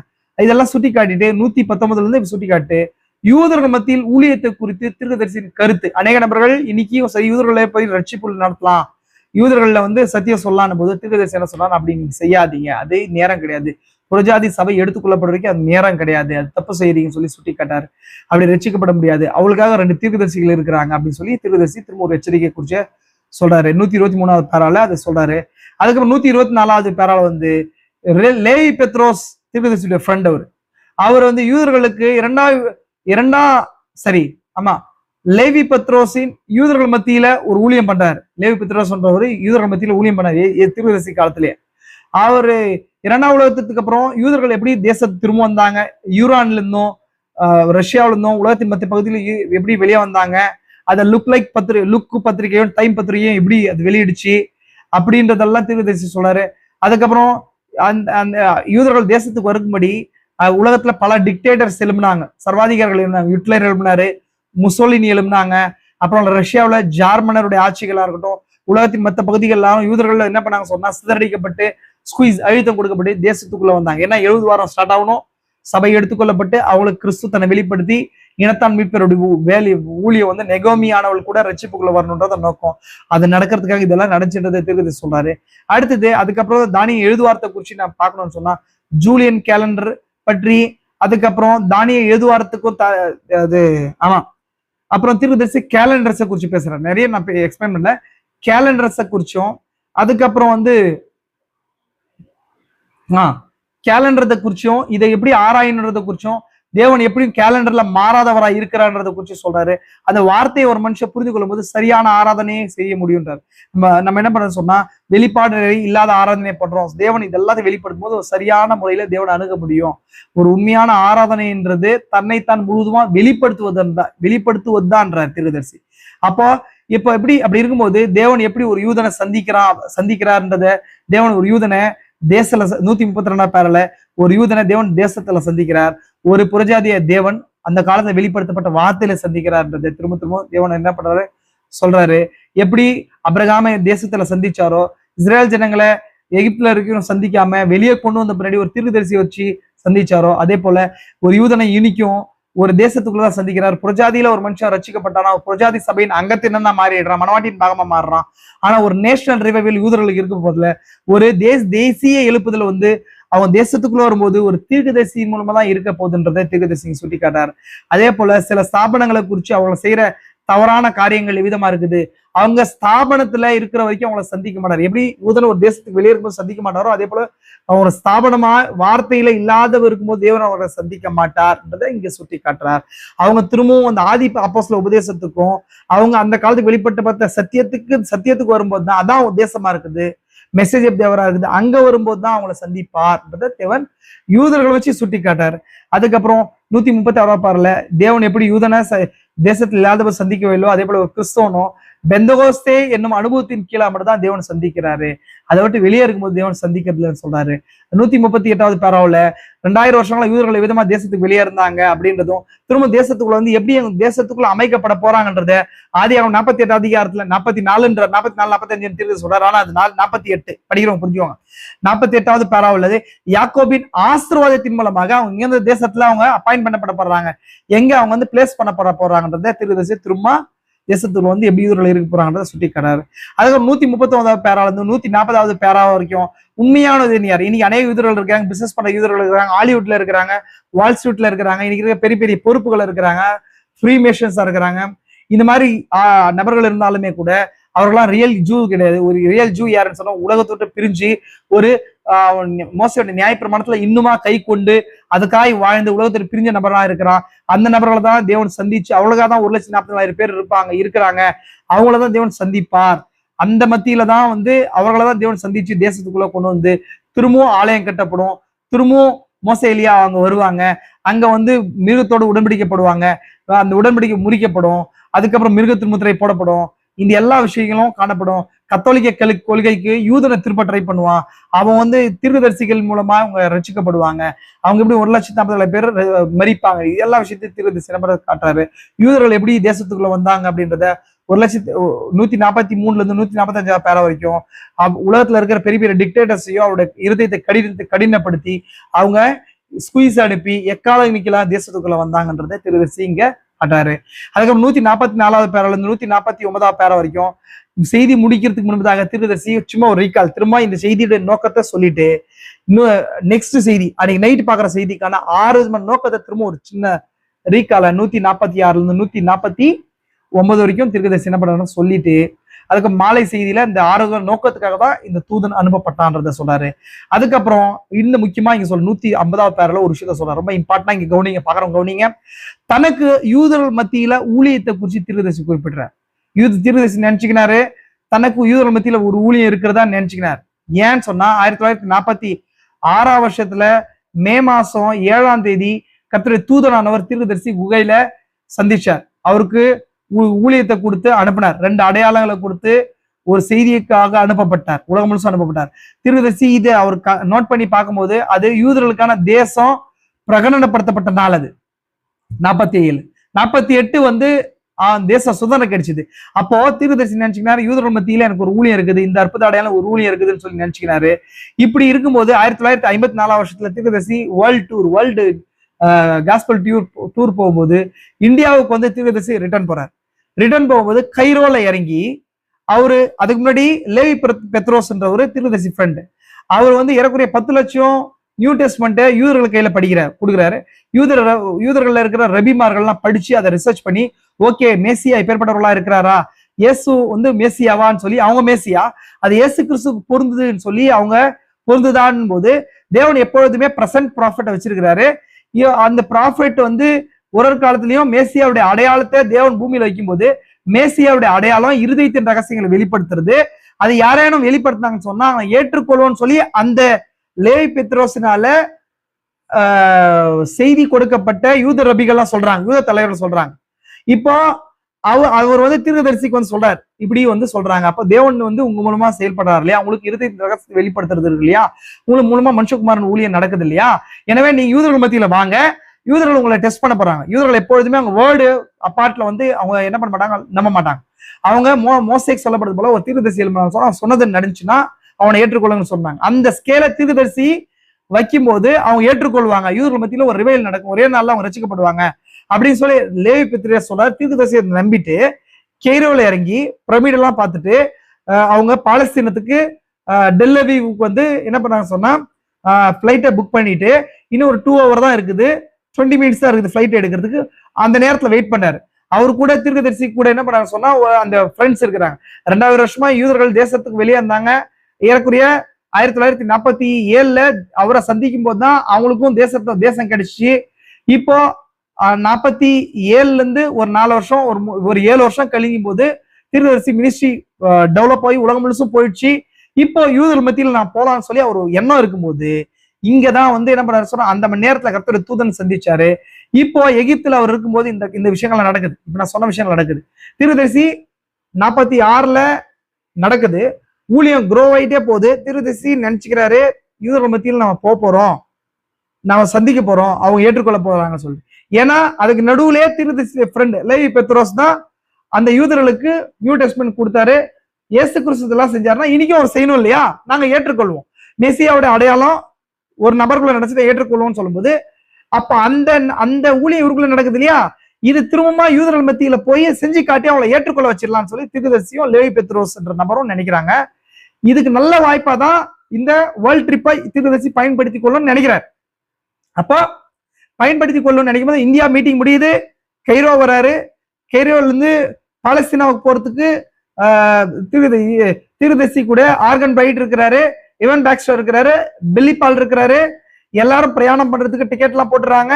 லேவி பெத்ரோஸ் பேசின விஷயங்கள்லாம் தீர்க்கதரிசி ரீகால் பண்றாரு. ஆல்ரெடி லேவி பெத்ரோஸ் சொல்லியிருக்கிறாரு, நம்ம போய் நம்மளை ப்ரூவ் பண்ணிடலாம்னு சொல்லி நினைக்கும் போது தீர்க்கதரிசி என்ன சொல்றது சொன்னா எகிப்துல இருக்கும்போது என்ன நடக்குதுன்னு சொன்னா அங்க இதுல வந்து ஏர்போர்ட்ல டெர்மினல்ல வெயிட் பண்ணும்போது அங்க வந்து ஒரு தீர்க்கதரிசி என்ன சொன்னா ஒரு எலிபென்ட் ஸ்டாச்சு வாங்கறதுக்கு போறாரு. யாருக்குன்னு சொன்னா ஆர்கன் பிரைட்டுக்கு வந்து சாம் அடையர் ஒரு ஃப்ரெண்டு வந்து டாக்டர் சாம் அடையருக்கு வந்து எலிபென்ட் ஸ்டாச்சுவை வந்து வாங்குறதுக்கு போறாரு. யானை தந்தத்துல எலிபென்ட் ஸ்டாச்சு வந்து பேப்பர் வெயிட்டரா வைக்கிறதுக்கு அது வாங்குறதுக்கு ஒரு ஞாபகத்தமா வாங்குறதுக்கு போகும்போது கர்த்தரோட தூதனானவர் பேசுறாரு, நீ பாலஸ்தீனை விட்டு விலகிருன்னு சொல்றாரு. தீர்க்கதரிசி பாத்தீங்கன்னா இது இப்படி பேசுதேன்னு சொல்லி அந்த டெர்மினல் தாண்டி போய் ப்ரேயர் பண்ணும்போது கர்த்தரோட தூதனானவர் சொல்றாரு, இது உன் வேலை கிடையாது, வேலை இன்னும் லேட்டா இருக்குது, நீ அங்க போகாதன்னு சொல்லும்போது தீர்க்கதரிசி ஃபிளைட்டை கேன்சல் பண்ணிட்டு, எல்லாருக்குமே ஆச்சரியம், ஃபிளைட்டை கேன்சல் பண்ணிட்டு ரோமாபுரிக்கு வந்து ரோமாபுரியில இருந்து போர்ச்சுகலுடைய தலைநகரமாக லிஸ்பனுக்கு வர்றாரு. லிஸ்பன்ல இருந்து அமெரிக்காவுக்கு வந்து சேர்றாரு. தீர்க்கதரிசிக்கு யூதர் மத்தியில் இருந்த ஊழியம் கட்டாவுது. ஏன்னா பிரஜாதியுடைய சபை காலம் முடியல. பிரஜாதிக்காக அனுப்பப்பட்ட தீர்க்கதரிசி தான் இவரு. ஏன்னா இவர் மல்கியா 4வது அதிகாரம் ஒரு விஷயம் புரிஞ்சுவாங்க. தீர்க்கதரிசி சொல்றாரு 4வது அதிகாரம் யூதர்களுக்கும் நடக்கணும், நான் பிரஜாதிக்கு மட்டும் தான் நடக்கணும்னு நினைக்கிறோம். ஆனா தீர்க்கதரிசி சொல்றாரு மல்கியா 4 வந்து யூதர்களுக்கும் நடக்குது. அப்போ யூதர்கள் தன் வழியா தான் அந்த யூதர்களுக்கு நடக்குதுன்னு சொல்லி நினைச்சுக்கிறாரு. ஆனா அது இப்ப இல்ல, சபைக்கு இன்னும் ஒரு பங்கு வரணும், எடுத்துக்கொள்ளப்படுதல் நடந்த பின்னதான் நடக்கணும்னு சொல்றதுக்காக தீர்க்கதரிசி புரிஞ்சு கொண்டு இது உரிய வேலை இல்லைன்னு சொல்லி தீர்க்கதரிசி புரிஞ்சு கொண்டு நினைக்கிறாரு. அதுக்கப்புறம் எடுத்துக்கொள்ளப்படுவதாக யூதர்களை ரட்சிக்கிற போது 70வது வாரம் ஸ்டார்ட் ஆகுது. இந்த செய்தியில 70வது வாரம் சொல்றாரு ஸ்டார்ட் ஆக போது யூதர்கள் ரட்சிக்கப்பட போறாங்கன்றத தீர்க்கதரிசி சொல்லிட்டு அதுக்கப்புறம் ஒரு சிலர் இதை தப்பா புரிஞ்சுன்னு சபைக்கு உபத்திரவ காலம் இருக்குதுன்னு சொல்லி தப்பா புரிஞ்சுக்கிறாங்க. ஆனா சபைக்கு உபத்திர காலம் இல்ல. அநேக பெரிய ஊழியக்காரர்கள் சபைக்கு உபத்திர காலம் இருக்குதுன்னு நினைக்கிறாங்க. சபைக்கு உபத்திரவம் இல்ல. சபை எடுத்துக்கொள்ளப்பட்டதாக புத்தி இல்லாத கணிகைக்கு உலகத்துக்கு உபத்திரம் இருக்கும் போது யூதர்கள் 1,44,000 பேர் 2 தீர்க்கதரிசின் கீழா இருப்பாங்கன்றத தீர்க்கதரிசி சுட்டி காட்டுறாரு. இதுக்கு ஹைமி மெக்பெர்சன் தீர்க்கதரிசி வாழ்ந்ததுக்கு முன்னாடி வாழ்ந்த பெரிய ஊழியக்காரங்க, 4 ஸ்கொயர் மூவ்மெண்ட்ன்றத தொடங்கின ஒரு லேடி பிரீச்சர். அவங்க வந்து இங்க எப்படி பிரீச் பண்றாங்க சொன்னா சபை வந்து என்ன பண்ணுது சொன்னா உபத்திரவத்துக்கு கீழா போகுன்றத போகும் அப்படின்றத சொன்னதா ஒரு நபர் தீர்க்கதரிசிட்ட பேசும்போது தீர்க்கதரிசி அப்படிலாம் இல்ல, சபைக்கு உபத்திரவம் இல்ல. என்ன நடக்க போகுது நெக்ஸ்ட் நடக்கும் சொன்னா சபையுடைய எடுத்துக்கொள்ளப்பட நடக்க போகுது, கல்யாண விருந்து இருக்க போது, பூமியில உபத்திரவ காலம் இருக்க போது, பூமியில வாத விழுது, 70வது வாரத்துடைய ரிமைனிங் பார்ட் இருக்கும் போது மீதமான 1,40,000 பேர் ரசிக்கப்பட போறாங்க. சர்ப்பத்தின் வாயில வெள்ளம் வரப்போகுது, உபத்திரவ போகுது, வெளிப்படுத்தல 10வது அதிகாரம் இருக்க போது.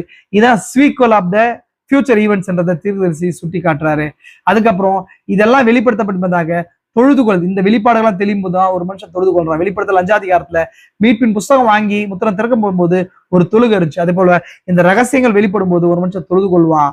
அது தொழுது கொள்ளுதல்ன்றது என்ன, உங்களையே நீங்க அவருக்கு வெளியரங்கமாய் தெரியப்படுத்துதுன்றாரு. அப்ப உண்மையான ஒரு மனுஷன் தான் பாவத்தை குறிச்சு உலகத்திலேயே தெரியும் போது ஒரு மனுஷன் ஓப்பன் ஆயிடுவான். இதை தீர்க்கதரிசி எதுக்கு சுட்டி காட்டுறாருன்னு சொன்னா, ஒரு பாயக்காரன் தேவாலயத்துக்கு போய் அந்த இடத்துல நின்று என்ன பண்றாருன்னு சொன்னா, ஆண்டவரே நான் பாவியான மனுஷன் சொல்றான்ல, அந்த மாதிரி ஒரு உண்மையான மனுஷன் இந்த ரகசியங்களை வெளிப்படும் போது அந்த மாதிரி தன்னை ஒப்பு கொடுப்பான். அதான் ஒரு ரியலான வர்ஷிப். தன்னை ஜீவ பலியாக ஒப்பு கொடுப்பதான் ரியலான வர்ஷிப்னு சொல்லி திருவதி சொல்லி காட்டு செய்திகளை முடிச்சு கடைசியா கலிலேயனாகி அந்த மனிதன் நேசிக்கிற பாடலை பாடுறாரு. பாடி கிறிஸ்துடைய வல்லமையும் ஊழியத்தையும் விவரிக்கிறாரு. அவர் எவ்விதமாய் ஒரு உண்மையான கிறிஸ்துவன்னு எடுத்துக்காட்டா வாழணுன்றத சொல்றாரு. நம்ம ஆராதனை என்பது ஆராதனைன்றது செய்தின்றது ஆராதனை பாகம் தான். ரியலான வர்ஷிப் எங்க இருக்குதுன்னு சொன்னா, ஆள்ருக்காலையும் ஒரு மனுஷன் தன்னை தேவனிடத்துல வெளியரங்கமா காட்டுறதுலயும் இருக்குதுன்னு சொல்லி தீர்க்கதரிசி இதெல்லாம் சொல்லி, இன்னும் நான் முன்பு அவரை நேசிக்கிறேன் ஏனென்றால் நான் அவரை நேசிக்கிறேன் ஏனென்றால் அவர் முன்பே அவரை நேசித்தார் பாடலை பாடி கடைசியா எல்லா காரியத்தை பேசி பாவ மன்னிப்பின் ஜெபத்தை ஏறெடுக்கிறாரு. கடைசியா 165 168 பாடல கடைசியா ஜெபத்தை ஜெபித்து தீர்க்கதரிசி முடிக்கிறார். இதுதான் இந்த செய்தி. ரொம்ப நேரம் ஆயிடுச்சு. நீங்க இதை செஞ்சு திரும்ப, இது ரொம்ப நுணுக்கமான செய்தி, எழுதுவாரத்துக்கு வெளிப்படுத்தல ரொம்ப இம்பார்ட்டன்ட். அது சின்ன ரீகால் மட்டும் நான் காட்டி முடிக்கிறேன். இந்த ரீகாலை மட்டும் காட்டி என்ன பண்ற முடிக்கிறேன். என்ன ரீகால் அப்படின்னு சொன்னா, தீர்க்கதரிசி இந்த செய்தி தானியலுக்கு எதுக்கு வெளிப்படுத்தப்பட்டுச்சுன்னு சொன்னா, தானியல் கேட்டது வேற. இன்னும் 2 வருஷம் தான் இருக்குது, 2 வருஷத்துலயே ராஜ்யம் வரப்போதா, 4 ராஜ்யங்களை முடிய போதா, 1660 நாள் 3 வருஷம் எப்படி இங்க முடியும், 6.25 வருஷம் 2300 ராப்பகள் எப்படி முடியும், இதெல்லாம் எப்படி இந்த 2 வருஷத்துல ஃபிட் ஆகுது. ஏன்னால் எரேமியா தீர்க்கதரிசனம் பொய்யா இருக்கக்கூடாது. இன்னொரு எரேமியா தீர்க்கதரிசனப்படி 2 வருஷம் தான் இன்னும் ரிமைனிங் இருக்குது. உடனே ராஜ்யத்தை தேவன் ஏற்படுத்த போதாரா, இன்னும் எவ்வளவு நாள் ஆகும் யூதர்கள் ரட்சிப்புக்கும் ராஜ்யம் வர்றதுக்கும் சொல்லி அவர் பரிதபித்து இருக்கும்போது தேவன் கபிரியேல் தூதனை அனுப்பி 6 நோக்கத்தையும் யூதர்கள் ரட்சிக்கப்படுறதுக்கு இன்னும் ஒரு 490 வருஷம் இருக்க போகுதுன்றதையும், அது கடைசியா யூதர்கள் எவ்விதமாய் தேசத்துக்கு வர போறாங்க, நடுவுல எப்படி சபை காலம் இருக்க போகுது, முத்திரைகள் இருக்க போகுது, எக்காலங்கள் வரப்போகுது, கலசங்கள் வரப்போகுது, யூதர்கள் திரும்ப எப்படி வர போறாங்க, 2 தீர்க்கதரிசிகள் எப்படி வர போறாங்க, பாலாக்கு மறுவிருப்பு எப்படி ஸ்தாபிக்கப்படும், எப்படி தேவாலயம் ஸ்தாபிக்கப்படும், யூதர்கள் எப்படி ரட்சிக்கப்பட போறாங்க, இது எல்லாத்தையும் விவரிக்கிறதா எழுதுவாருங்க. இதுதான் இந்த செய்தியுடைய கம்ப்ளீட்டான விஷயம். இந்த செய்தியை கேளுங்க, வாசிங்க. ஒரு டைம் 2 டைமுக்கு வாசிச்சு இந்த செய்தியை கேளுங்க. கர்த்தரவங்களை ஆசீர்வதிக்கட்டும். ஆன்லைன்ல கேட்கிற பிள்ளைகளையும் கர்த்தரவங்களை ஆசீர்வதிக்கட்டும். நம்மளை ஜெபிக்கலாம். கிருபை நிறைந்தவரே பரலோக பிதாவே, இந்த ஆசீர்வதிக்கப்பட்ட நல்ல நாளுக்காய் கொண்டு நன்றி. எங்கள் வாழ்வில ஒரு நாளை கூட்டி தந்து இந்த நாளை காணச்செய்து விசேஷமா இந்த நாள்ல இந்த செய்தியின் புத்தகத்தை குறித்து தியானிக்கும்படியான கிருபையில கூட்டி கொடுத்தீர். அப்பா, இந்த அநேக காரியங்களை விளங்கும்படி செம்மையை கூட்டி கொடுத்தீர். அப்பா, தானியேலை போல நாங்களும் பதற உள்ளவர்களாய் இந்த புத்தகங்கள்லாம் வாசித்து நாங்களும் எங்களை செப்பரேட் பண்ணிக்க கிருபையை கூட்டி கொடுங்க. இந்த செய்தியை கேட்கிற ஒவ்வொரு நபரோடு கூட கிருபை இருக்கட்டும். அப்பா, உண்மையான ஆராதனை என்பது எங்களை நாங்கள் வெறுமையாக்குவது, உண்மைக்கு வெளியங்கரமாக்குவது. அப்பா, நாங்களை வெறுமையாக்கி வெளியரங்க ஆக்கும்போதுதான் நீர் எங்களை நிரப்புகிற தேவனா இருக்கு. அப்பா, தானியேல் விதமாய் தன்னை தனிமைப்படுத்தி கொண்டு வெறுமையாக்கும் போது ஒரு தூதனை அனுப்பினீரோ, அது மாதிரி எனக்கு பலமுள்ள தூதனை அனுப்பி இருக்கிறீர். இன்றும் எங்களுக்கு தூதனை அனுப்பி எங்களுடைய நிலைகளை மாற்றி நாங்கள் ஒரு ரியலான அண்டர்ஸ்டாண்டிங்களை கொடுத்து நாங்கள் இந்த பூமியை விட்டு போகிறதுக்கான தன்மையில கூட்டி கொடுங்க. செய்தி கேட்கிற ஒவ்வொரு நபரை ஆசீர்வதிங்க, பலப்படுத்துங்க. இயேசு கிறிஸ்துவின் பரிசுத்த நாமத்திலே ஆமென். ஆமென். மற்றவங்களை ஆசீர்வதிக்கிட்டோம். தேவன் உங்களோடு கூட இருப்பாராக.